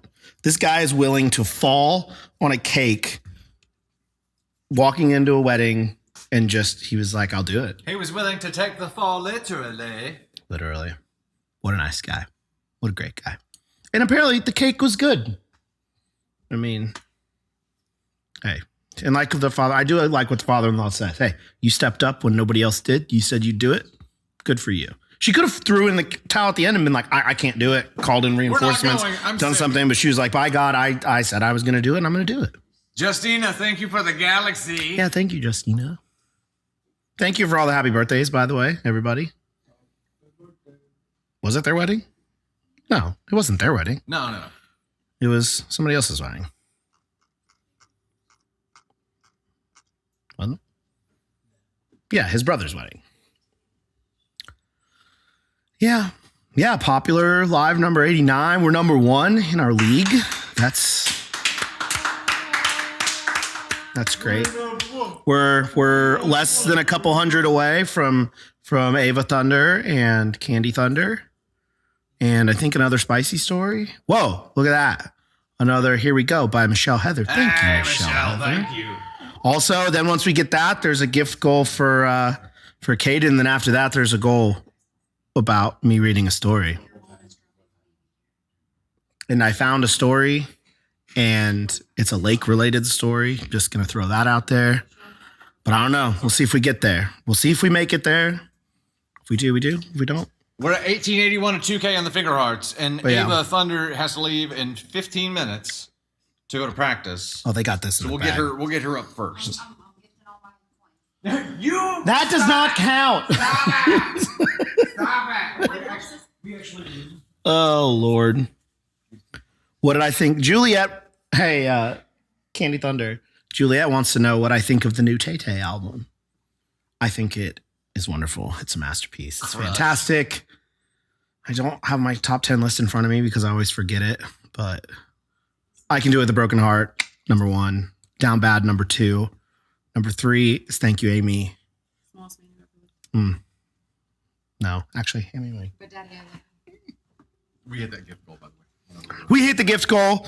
Hold on. I'm gonna give you my quick top 10 real quick because I know everybody's just wanting to know what my top 10 favorite off the new album are, so you're gonna get it. I Can Do It with a Broken Heart, Down Bad, But Daddy I Love Him. That was my number 3. I always forget that, I can't think of the name. I don't know. That's number 3. Thank You, Amy, number 4. So High School, number 5. The Alchemy, number 6. So Long London, number 7. Number 8, Fortnite. Number 9, this one could be moving up in the list, Fresh Out the Slammer. And number 10, Florida. Who's Afraid of Little Old Me? But I think I might. I really think Florida might bump that out of the top 10. I'll be honest. Florida. You can't say Florida. You have to say Florida. Boom, boom, boom, boom. Yeah. But anyway, all right, guys. Hope you enjoyed that cake story. Tony Spark. We got Ava Thunder and Candy Thunder coming up. Then the next one's Caden, and then if we hit it, then there's the story. I could read the story about the lake. I found one about the lake. Yeah. Perfect. All right, we'll give some thanks here. I've got the desk on lowered mode here, but we're going to get Ava Thunder up here in just a moment, so I'm going to leave it there. Hey, Kimmy B sent a gifted sub over to Rebecca. Welcome to the Gosh Heck fam, Rebecca. This is weird, isn't it? Yeah, I'm just going to bring it back up. I feel like I'm going to fall forward here. All right, let's talk about this for a second. Get jazzy on it in the number 1 spot here. Michelle Heather, Theo Dino Rex, Candy Thunder, Quinn Sampson, Cole Barber, Hoorn, TF90, Bay Fox, Fane 13, Roslyn, 66, Anna Hartman. And then we got TLS Journey, Opal, Lady of Poison, Elise Newman, Callie Peru, Katya Alice Pine, Caroline Stegging.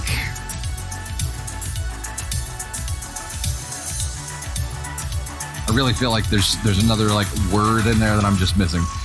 Anna Lamb, Ms. Pebbles, 10th anniversary of AK Mary Jazz, Rogue, AMW 1983, Sent _ Boomoo Blaze, Lindsay Lee, Young and Fuller, Jay Kelst, Exile, Tinkerbell, Mags Mazing, Anna Hansen, Stormborn, Justina, High 63, 150, Coral, Ms. Pamela L, Jelly 55, Books and Crafts, Ducky Mama, Heat P 24, Heat PE 24, Heat P. Yeah. When I say it like that, it just doesn't sound right. Cassie Harrelson, thank you all so much. We're going to get Ava Thunder up here first. after I set this new goal, which is going to unlock Tony Spark reading the story. Oh, you moved it around. Okay, yeah. Okay. Boom. Okay.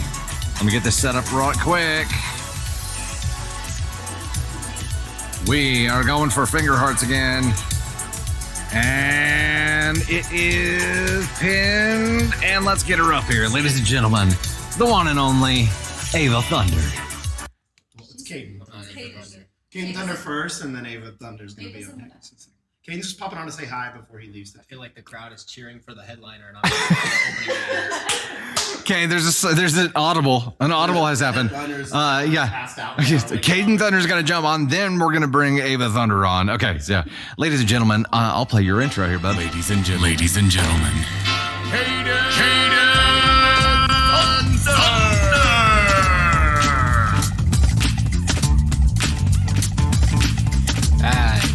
Not Ava Thunder, but Kaden. How's everybody doing? I'm popping on and saying hi. It's not my birthday, but you know. It's not my birthday. There's. I'm taking my first flight tomorrow. That's true. I've never been on a plane. I'm hopping on a plane. Yeah, I'm gonna fly. I'm excited. Yeah, I'm excited. Planes don't scare me that much. Boats do, but planes don't. The idea of being in the middle of a vast ocean we haven't fully explored that stretches down super far freaks me out, but the sky is fine. What about like a boat on a lake? Yeah, I've been on a boat on a lake. That's fine. No problem. Yeah, but like a cruise ship in the middle of the ocean where there's like giant squids and stuff. Nah. And smaller squids. All right. Well, now. Yeah. Yeah. Do it for the family. They're having to talk Ava Thunder. All right, guys. To jumping on here. The headliner, Ava Thunder. The headliner. Birthday girl here. Ava Thunder's just jumping on to say hi before she goes to practice here. They hit a gift goal that unlocked you. Hey, quit biting your nails. I was on a gift goal? Yeah. Chewing your thumb. Yeah. People wanted to say hi, tell you happy birthday and that kind of stuff. Woo. Did you have fun this weekend for your birthday? Yes. What did you do? We went to the mall. Yeah, Kansas did some City. shopping up in KC. Some Yeah. KC shopping. That was a lot of fun. Yeah. Did you get anything? What's your favorite thing so far? That I got? Yes. Like for my birthday? Yes. Probably my turtle stuffed animal. Your that stuffed Mom got. turtle. Yeah. You also Or got my stuffed baguette a that snow my dad cone got me. machine. Yeah, I like my That's snow pretty cone baller. Snow cone machine. Did you get how many vinyls? You got some new vinyls, right? I heard you playing the vinyl from Tangled. That's pretty cool. I bought it at Books or Barnes and Noble. That's a cool one. Yeah. She said the turtle was her favorite. Turtle's the The favorite turtle thing. or the snow cone machine or the baguette. My The dad what? got me. My dad got me a baguette. The A baguette. baguette. The baguette? Maurice. Or is it Maurice. I don't know. Maurice? Yeah, I don't know. Somebody, the baguette. Somebody, the baguettes. Yeah, not a live turtle, stuffed turtle. All right, you got to get off to practice. Okay. Thank you for jumping on. Greatly appreciate it. Tell everybody bye. Hey, thanks for hanging out with Ava Thunder there for a second. There it is. There's the wave. Caden, thank you for taking her. Appreciate that. Maurice, it is Maurice. Hey, got it. Yeah, live turtles are a lot of work. I freaking imagine. We've never had a turtle. However, I do have a funny story about a worm that I'll tell you at some point here. Suzanne, thank you so much. Sarah Miskimin, get jazzy on it. Diamond Prara, Sarah again there with a money gun. Heck yeah. Anna Hansen, Sunerienko, Celia Sug, Elise Newman, Sunerienko, Flame McLeod, sending a first gift through. Thanks so much for that. Elle Grace, Elise again there, Sherry Allen, Quinn Sampson, Diamond Para, Mike Prieto, heck yeah, Sheria, hi, Corey Harding, Jenna Franklin, Jackie, thank you guys so much. Kelly Kelsey, you there as well. Greatly appreciate that. We do have the next one set, right? I'm lost. I don't know. Yes. We're going to unlock Tony Spark reading a story next. Heck yeah. So the one we just unlocked was the spicy story and candy feedback. Okay. I know where I'm at now. Now I know where I am. Candy said copy paste. Yep. Yep. Yeah, 100%. 100%. All right, here we go. Spicy reward story. Hey there, it's Dusty Thunder with a spicy Reddit story for you. This one is titled, Am I the Astronaut for giving away my dad and my sister's tickets to my graduation ceremony and telling them not to bother showing up? I, 18 female, have my high school graduation ceremony this Wednesday. It was sent to my parents in an email that I will be giving a speech that day as my grades made me valedictorian of my school's class of 2024, and I was excited to do so.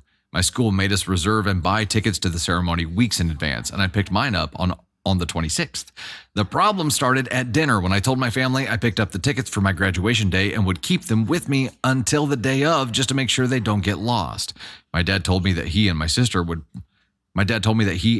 had plans for an hour before the ceremony, but that my mom would be there the whole time and that they'd try to be there for the after party. I was honestly shocked for a moment before starting to laugh, assuming they weren't serious. When I realized they were actually not joking, I'll admit I was a bit mad. I'm usually a very shy and non-confrontational person, even around my family, but I started yelling at my dad and sister, asking if they were seriously ditching my graduation ceremony. I told them that the after party was useless to attend and that all the pictures of the graduates with their families would be taken at least 2 hours before the ceremony. They said it's fine and we could take our own pictures the day after my graduation, but I got up and left dinner. Over the weekend, I saw a few people on my class group chat complain that they didn't get enough tickets, so I offered up the 2 tickets I had and met up with the girl from my class to give them to her. And even though I told her not to, she actually paid me the original price for them. When the topic of graduation was brought up by my dad today during lunch, I told him that I gave the other 2 tickets away and only my mom would be attending, so they shouldn't bother with the after party. He got mad and asked why I would do that, to which I replied that I don't see the point in wasting money on tickets if they're not going to use them. My dad blew up on me, saying I was acting like a spoiled brat, and it's not like I'll die if he and my sister are a bit late to my graduation. I spoke to a few people about it, my friends and my grandma. My friends said good riddance, and if they consider their plans more important, they can have fun. But my grandma said that while she understands my side, I shouldn't have given away the tickets just to spite my dad, because maybe he would have changed his mind and gone on time. So I'm looking for a non-biased opinion. Am I the astronaut? Edit for info. The plan my dad and sister have is some sleepover with her and her friend group in the north, around a 2-hour drive from where we live. The parents didn't want to leave a bunch of under 16-year-old girls alone that far, so everyone's parents were also going for supervision, apart from my mom, who was going to be at my graduation. And here to give us some feedback, ladies and gentlemen, we have the one, the only, Candy Thunder. Oh my God, it's Candy Thunder. Hi. Middle of the mat there. Sorry. Young lass. I mean, what else do we need to say besides NTA? How are you going to miss like a once in a lifetime thing for your child in order to go to a sleep out? I just like It's when you get up here, words get harder. it's like my brain malfunctioned. A sleepover, like those are not even equal at all. So I don't understand this. Like, and it says that other parents are going to be there. So could he not take his daughter and then have someone come back like with another family? Yeah, or just leave earlier, right? Like, I mean, if they're doing a sleepover thing, that means it's earlier in that day. So their departure time is X time. Leave earlier. Make it work. Yeah. The only grain of salt in any of this for me is that it makes it seem like she sprung the announcement for like the timing of everything, when the event was, even what day it was, right, like last minute on them. And if it's communicated way late, then yeah, that causes some pain to move. But if you get invited and you know what time it is, you move heaven and earth. And you can't be the only one in that friend group that is going to have the sleepover that is affected by this, right? There has to be another kid. I mean, I guess if they're coming from different places, but it doesn't matter. Like, this is your child's graduation. Sister should be there. Mom should be there. Dad should be there. I don't even think that should be a question. Like, if this was us and one of our kids were graduating, like, no, you can't go to the sleepover. I'm sorry. Yeah. We'll make it up to you. Sorry. You can do something a different time, but this weekend is about your sibling. Like, that's just how it has to be. And, like, this child worked their ass off to become valedictorian. That's not an easy. Valedictorian. It's not like they just skated by. Yeah, they put in some time and effort to become that, to be the best in their class, and you you effing show up for that child. Even if they're just graduating, even if they're not valedictorian, they are graduating high school, which is one of the biggest things you do in your life, and you show up. This is just lazy. Now, do you think her giving the tickets away, which she did receive money for, but she was giving them away. She didn't expect to receive money for them. Do you think she was right in giving them away? Yep. It was symbolic. It was symbolic to say these clearly have no value to you, so I gave them away. I would rather have someone who wants to be there. And this dad damaged his relationship with his child for the rest of their lives, because this is not something. Yeah. Like, this is not something that they're going to forget. Yeah, this was a choice. And yeah, even though those plans were already laid, it doesn't matter. Like, there are priorities to things. Things get trumped. When you find out about this, you undo other plans, or you modify them at the minimum. We'll make that official for OP with the NTA. Let's talk about dad for a minute. I mean, obviously sister, she's the younger sister. Like, she's not a deciding factor in this because she's not making the decisions. Right. Where would you put dad here? For missing your child's graduation when your child is valedictorian. Climbing all the way up. You're actively choosing not to show up for your child. You're ASCON 1. If you can come back from that, but you're ASCON 1. And now I guess it's sold out if that person couldn't buy more tickets, right? Yeah. Well, I think he doubled down and probably climbed up to the one position when he said that she was acting like a spoiled brat. And it's not like she'll die if he and the sister are a bit late. Like, whenever someone you love is telling you how they feel and telling you that there's a problem there, making them feel completely unseen and unheard is typically not the best play. So to say you're overreacting, you're acting like a spoiled brat, it's typically not the way to find a solution. It doesn't seem like dad was interested in finding any solutions here. He was just... Also, I think dads with daughters teach their daughter what to expect, like what to out accept. Of a man? Yeah, if out of a relationship, out of a partner. But I think that he just told them that they shouldn't expect people to show up for them, because if you expect people to show up for you, then you're a spoiled brat. Like, this is dad fucked up, and he did it like in the worst way possible. There was a question in there. Does anybody find it weird that the dad is going with a bunch of teenage girls to a sleepover? It sounds like a camp out, but I didn't know how old the younger sister was. How old is she? I don't know that. We don't really get into it. Yeah. Yeah, I don't know. I hopefully the dad sees his wrongs and makes them right. 16 is said. She's 16? Okay. Well, she's older than I thought she was. I think the dad's reaction cements everything for me too. 100%. It is where. So he got called on his BS, and immediately turned it around on her and tried to make her feel like shit when he was the one that was not showing up. That's a straight up ASCON 1 offense for me. There's no way to flip that and try to make her the bad guy for giving away tickets that you said you didn't need. Yeah. You sailed straight there. Flew, Flew. paddled. Yeah. It's space. So you can do like all those things, really. Kind of float. Doggy paddle. Yeah. Oh, that's this. I don't know what this is. That's the breaststroke. Okay. Yes. Okay. Yes. Obviously, we're a swimming family. We're competitive swimmers there. Uh-huh. Yeah. Yep. Okay. So, So we've got dad at 1. We've got OP at NTA here. Yes. Oof. And all right. Hope she kicks ass at her graduation. Yeah, absolutely. And this is probably an indicator of a life that is going to be. Did you just curtsy on your way away from the scene here? Nice work, Candy Thunder, ladies and gentlemen. Lightning bolts in chat for Candy Thunder. It's going to be tough. This is probably an indicator of how their adult relationship is going to be as well. So I wouldn't be relying on dad for too much. And by that, I mean anything. Plot bug, I'm sorry. You've signed up for the SMS notifications, right? We've got some problems with them. We're investigating fixes, i.e. a different provider. But yeah, I did get mine today, and I did not get mine last night. So I was hoping that it was fixed, but Alas, it is not. Toria says, based on his comment, sounds like some Golden Child stuff too.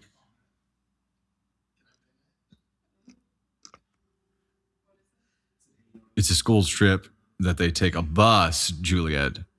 I understand. I'm not convinced that if this is a gaggle of 16-year-old girls who are from that same school, that no one else is affected by graduation. I don't buy it. I just don't buy it. Hey, 1441 of 4K to get Tony Spark up here to read a story. We're also at 82% on the likes goal right now, and we are 11 minutes away from the stream closing out here. Tony Spark has a comment here. Also, I've been up there twice, and I forgot to tell everybody what I really wanted for my birthday. What do you really want for your birthday? Everybody to follow at Tony Spark. That's what I really want for my birthday. And I would also like to read the story that I found that's about the lake. But more importantly, I would like people to follow at Tony Spark _no. But I feel like I can kind of relate to the story, though. Like, because I feel it's a very relatable situation, and I've kind of had some experience with that. But if you've already followed, you've already given him the greatest gift. If you've already followed me, thank you so much. And there may or may not be, for the first time ever. Ooh, Cassie says, I follow you. Start posting. Okay, well, I was just about to say, Cassie, that this weekend I may go live. Whoa. And by me, I mean Ted, because I will be at the NASCAR races. Oh, snap. And there could be a live opportunity on Saturday. And I know, I also feel very bad because Saturday would have been a content gold mine, but I'm terrible about remembering to do that without having somebody there to like film it between the golf and the bars and all that stuff that happened that day. It would have been great, and I forgot. But this weekend, there will be video. It'll be happening. And then we may go live. Ted may go live Friday night, Saturday night. We don't know. TL is not. It's not written by him. But Tony, Ted needs an intern with the Osmo. Ted really does need an intern. Yeah. Ted would have had Ted on Saturday. There would have been some great footage. I don't know that we could ask an intern to film that kind of stuff. Probably not. We need an informal, like, not part of the agency, kind of a separate. Just be like, it's an unpaid internship. You need a volunteer assistant. Yeah, preferably they need to be 21, so that way they can record in the bars, and I don't feel bad about drinking around. Right. Also, I don't know if you can drink on TikTok Live. I don't know if that's a thing or not. I've never seen anybody doing it, so I'm going to say you probably can't. Yikes. Yep. not that you couldn't be drunk, but you probably can't consume it right there. Hey, Elise volunteers. You got to volunteer there. Okay, here we go. We are diving in on our next story here. We are at 1842 of 4K to get him up here to read a story. In the meantime, we're going to bounce back to the regularly scheduled stories here. Let me reset to get our lighting and everything the way it should be. Going all blue mode here. Come on, then. There we go. All blue now. Hey there, it's Dusty Thunder again with another Reddit story for you. This one comes from the AITA subreddit and is titled, Am I the astronaut for letting someone skip my bachelorette party and not telling them new details that would have changed their mind? Apologies in advance, as I had a hard time writing the situation in a single sentence. My brother has been trying to push me to get closer to his girlfriend, Mary, together 3 months. I've done my best to get to know her, initiating dinners, trying her hobbies with her, etc., but we honestly don't really get along. I personally think she's a snob. She's complicated. I personally think she's a snob. She's complimented my designer bag, but took the compliment back when she found out it was thrifted. As in, literally said, yikes, I take that back. While she thinks I lack culture and sophistication, also something she's mentioned when trying to convince me to do a makeover with her. She sounds like Peach. This issue is that I'm getting married this year, and my brother has been really trying to get her involved. I put my foot down with the bridal party since they've only been dating for 3 months, and I don't know her, but he insisted that I invite her to the bachelorette. It was originally supposed to be super low-key and local. Mary tried to push for something more extravagant, but it really wasn't in my budget. When I wouldn't budge, she told us something came up that weekend, and she couldn't go. Oh, so sorry. Sorry to see you go.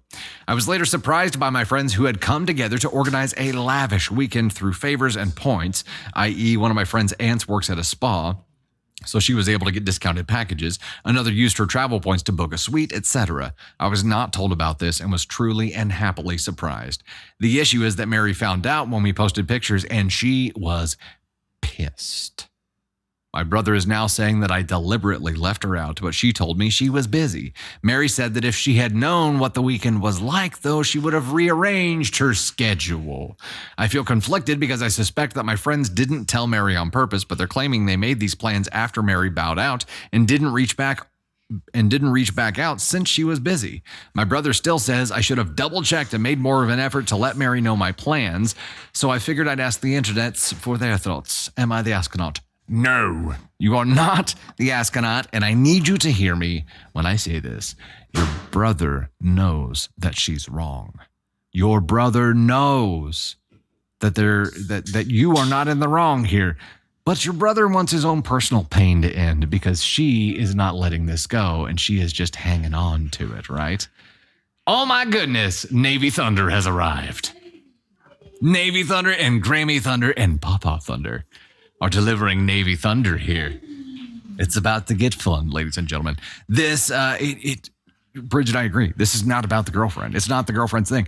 And the fact that she got pissed when she found out how lavish it was shows you how shallow of a biznatch this girl really is. She is a bizzo. I'm going to give that. She's getting the bizzo award here because what the hell?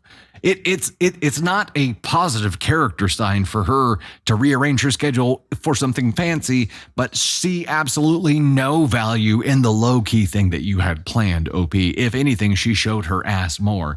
And your brother knows this. Your brother knows it. He just wants her to stop bitching at him. He pulled a real peach here. She seems super pleasant. No, this is not your fault. No, she would have ruined the weekend anyway. I'm telling you right now. And look at it this way. When your friends were like, hey, this is super low key. How can we come together to provide a solution, to do something more? She didn't give a shit about finding a way to contribute and find a way to make it better. She just said, I'm out. I've got better things to do. And then got pissed off when it got better and she wasn't re-engaged. Screw her. Never invite her to anything ever again. I'm glad that she's pissed because now that means that you guys won't have to fake nice to each other for the rest of your lives. That's it. Tell your brother she is his problem. That's it. She's his problem. Not your problem anymore, OP. Not yours. She's a bizzo. He got himself a bizzo. You want to know what bro does for a living, Julie? No, brother's rich. Yeah, my gosh. I mean, she's entitled for sure. Hey, Tony, what's after the underscore? I don't think there's anything. Tony Spark underscore, right? Tony Spark, all one word, underscore. Gee, thanks so much. Greatly appreciate that. Lotus, my dad used to ask if I wanted ice cream, and once I said, what kind? He said, never mind, you don't really want. Wait, what?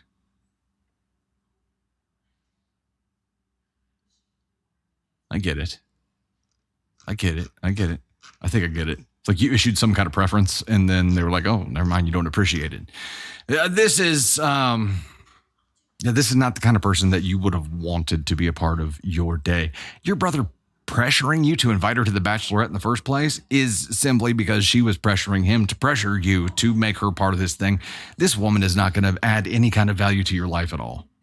None. And I'm taking this approach because it's your bachelorette party. It's your day. It is your thing. It has nothing to do with her at all. And your friends would have hated her. You did everyone a favor. Your brother, yeah. Update 5 years later, my brother doesn't understand why he and his bougie wife are excommunicated from the entire family. No one will speak to him. He can't figure out why. Good gravy. Hey, we just hit 3K of 4K on the finger hearts. Navy Thunder, you get over here. Get over here and tell me hi. Come here, booger. Come here, boogie bear. Grammy and Pawpaw, thank you. Thank you. Come here, Boogs. Come here. Thank you. Come here. Oh, here she is, ladies and gentlemen. It's the camera's that way, kid. Hi, Bugs. Hi. Hi, Mom. You say hi, Tony. Hi. Say hi, Uncle Tony. Say happy birthday, Tony. Happy birthday, Tony. Good job. Did you have fun at school today? Yeah. you have fun playing with your friends? Did you get to play outside? Yeah. All right. Nice. You played with Bubbles? At Grammy's house. At Grammy's house? Well, that's awesome. Heck yeah. Give me a hug. I'll put you back down. Love you. There you go, Boogie Bear. Yeah, she wants to get in the sound booth. She likes the sound booth. You want that back, Boog?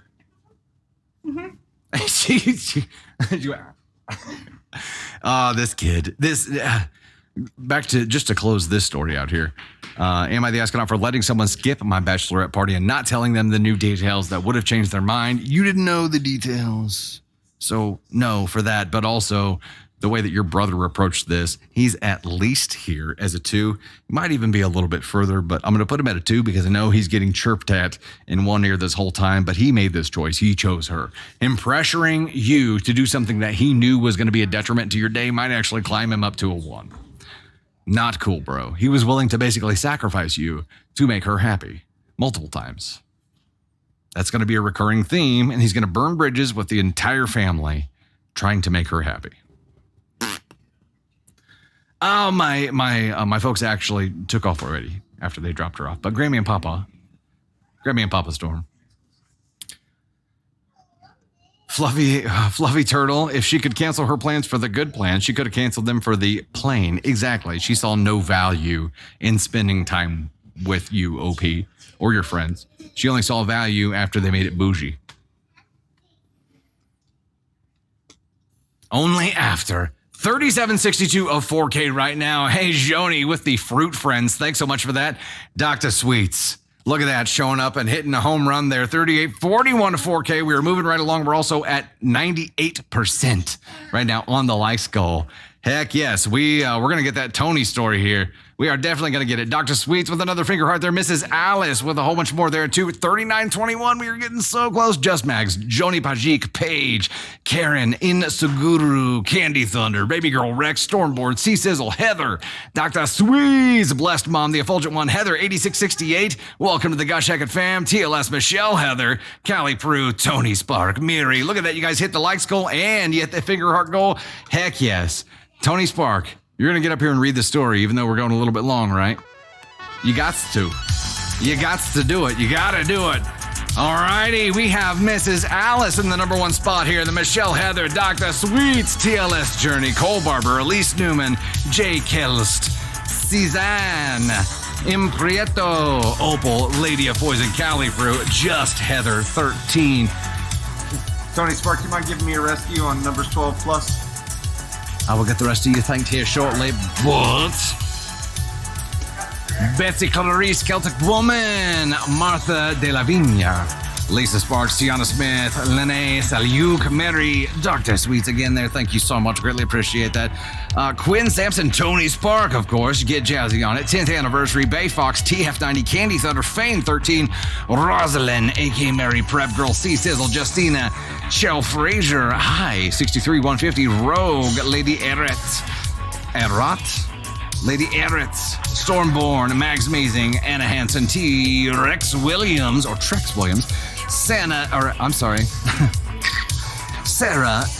Miskiman, Cassie Harrelson, 19 Married Rose, The Quiet Knitter Gal, Charlie Diego, Violet Green, Effulgent One, Kelly Kell, Joinson, Diamond Para, D. Carol T. Flame, 97 to 89, and Susie Ray Linson Mayer. Thank you guys so much. Greatly appreciate that. We're going to leave it open now. Actually, we'll set up a just because while Tony's reading the story, and we'll just go big with it here. Do what? If you're going to be a bear, be a grizzly. There you go. Okay, ladies and gentlemen, we're going to bring him up so he can read a story here.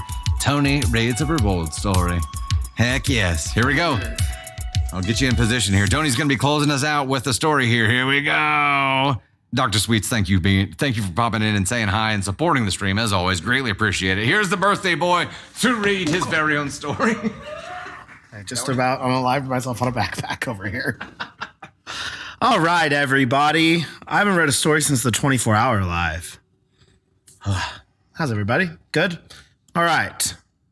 Story I read about 30 minutes ago. I was trying to find one. And this is what we got. So we're in overtime. You guys are awesome. You guys hit all the goals. You're the best. Okay.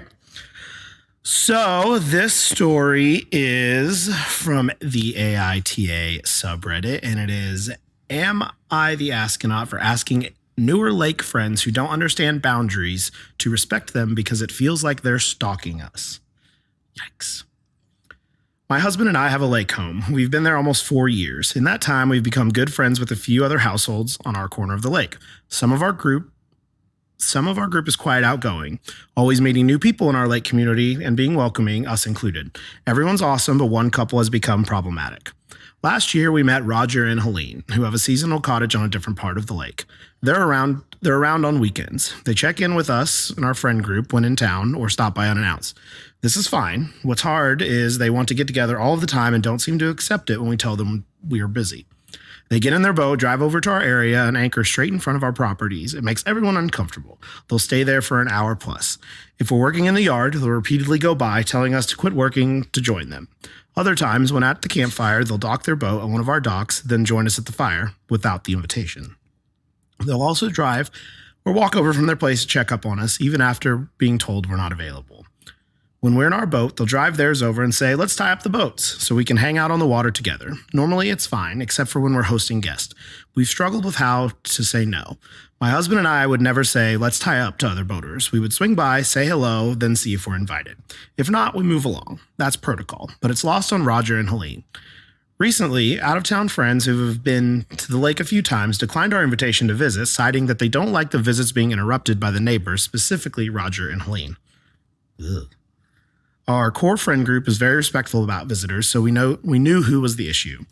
Our corner of the lake complains about these two all the time and has struggled with how to handle their constant orbiting. Having a visit invitation turned down because of them made me extra annoyed.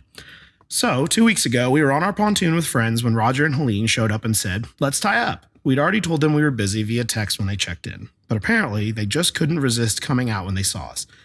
Being extra annoyed, I finally spoke up. Sorry, we're good. We're entertaining. We'll have to get together another time. Later, I got an angry text from Helene. She said I was rude and embarrassed them.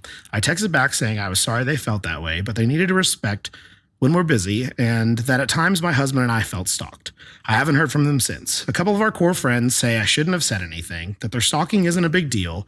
They're nice. This is surprising and upsetting me. I thought they'd understand why I spoke up, plus I didn't drag any of them into it. Am I wrong? Am I the astronaut? What do you... Okay, the first comment I see, by any chance do they bring them pineapples? Oh, that was the first comment I saw. That was great. How old are the couples, Carol? It doesn't say. So I don't know. I feel like when I read this, I kind of related to it a little bit. We're very lucky where we're at on the lake. Like we have our whole neighborhood. We're all friends with each other. And like the dynamic we have is a lot like this of, hey, if somebody's having a fire, campfire, somebody's doing that. If you're driving by, just come on over. And most of the time we just send out a text. We have one big group chat with everybody in the whole neighborhood, which is, I think, kind of cool.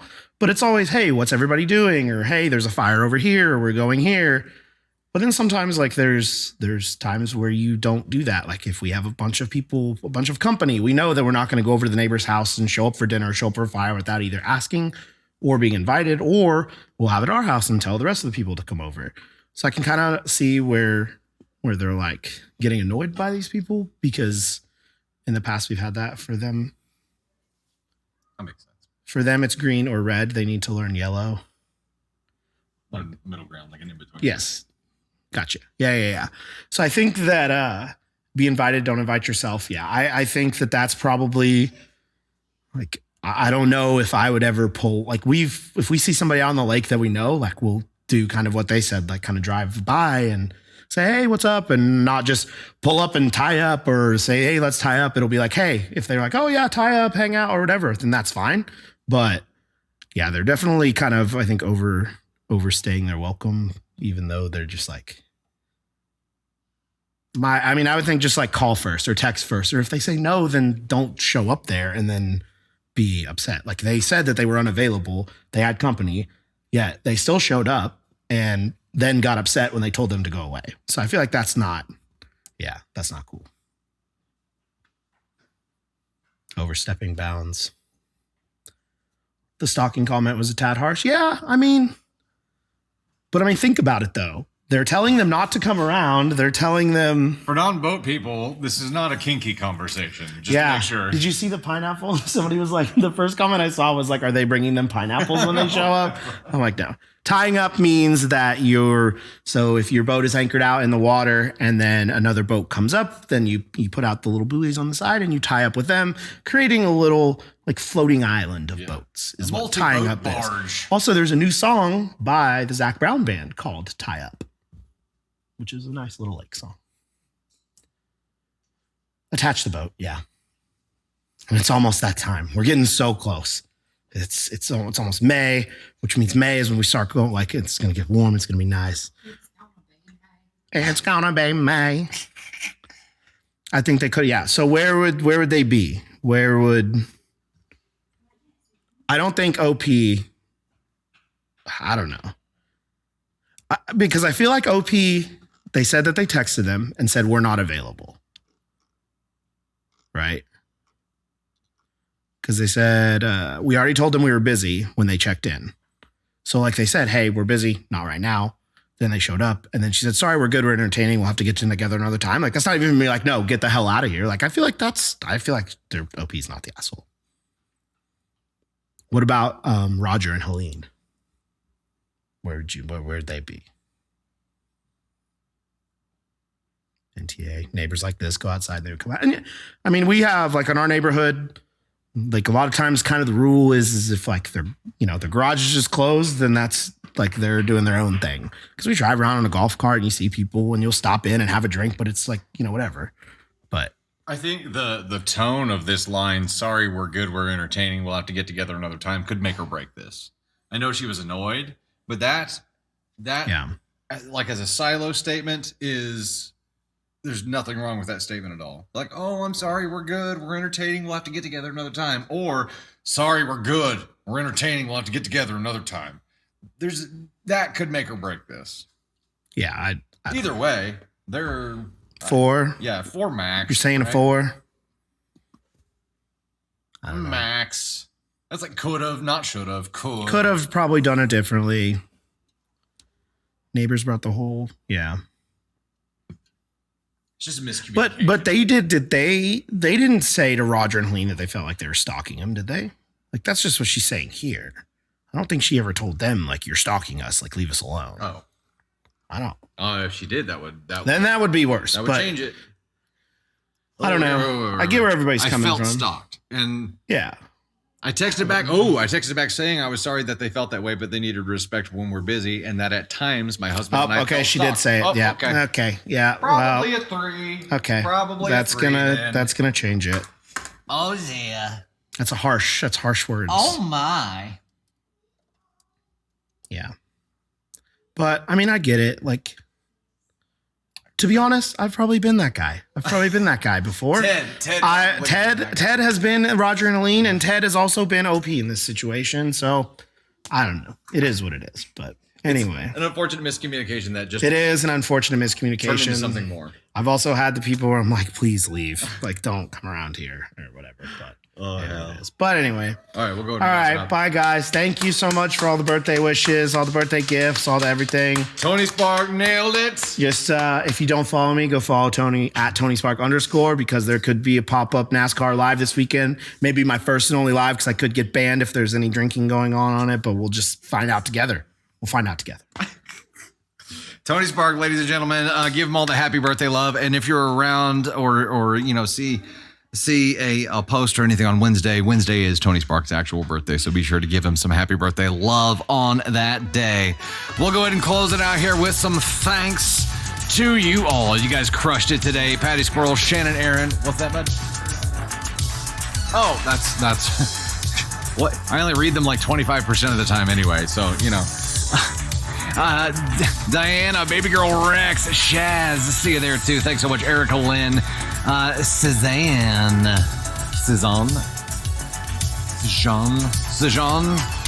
I'm sure there's a very cool way to pronounce that I am not doing correctly.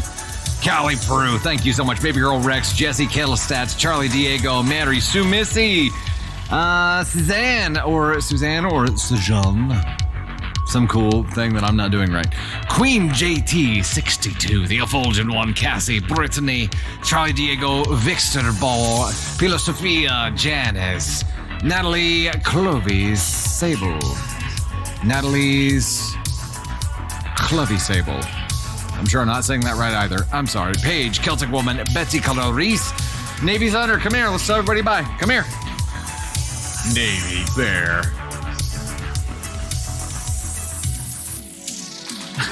She's mad because there's a booger on her face that she won't let her mom take off.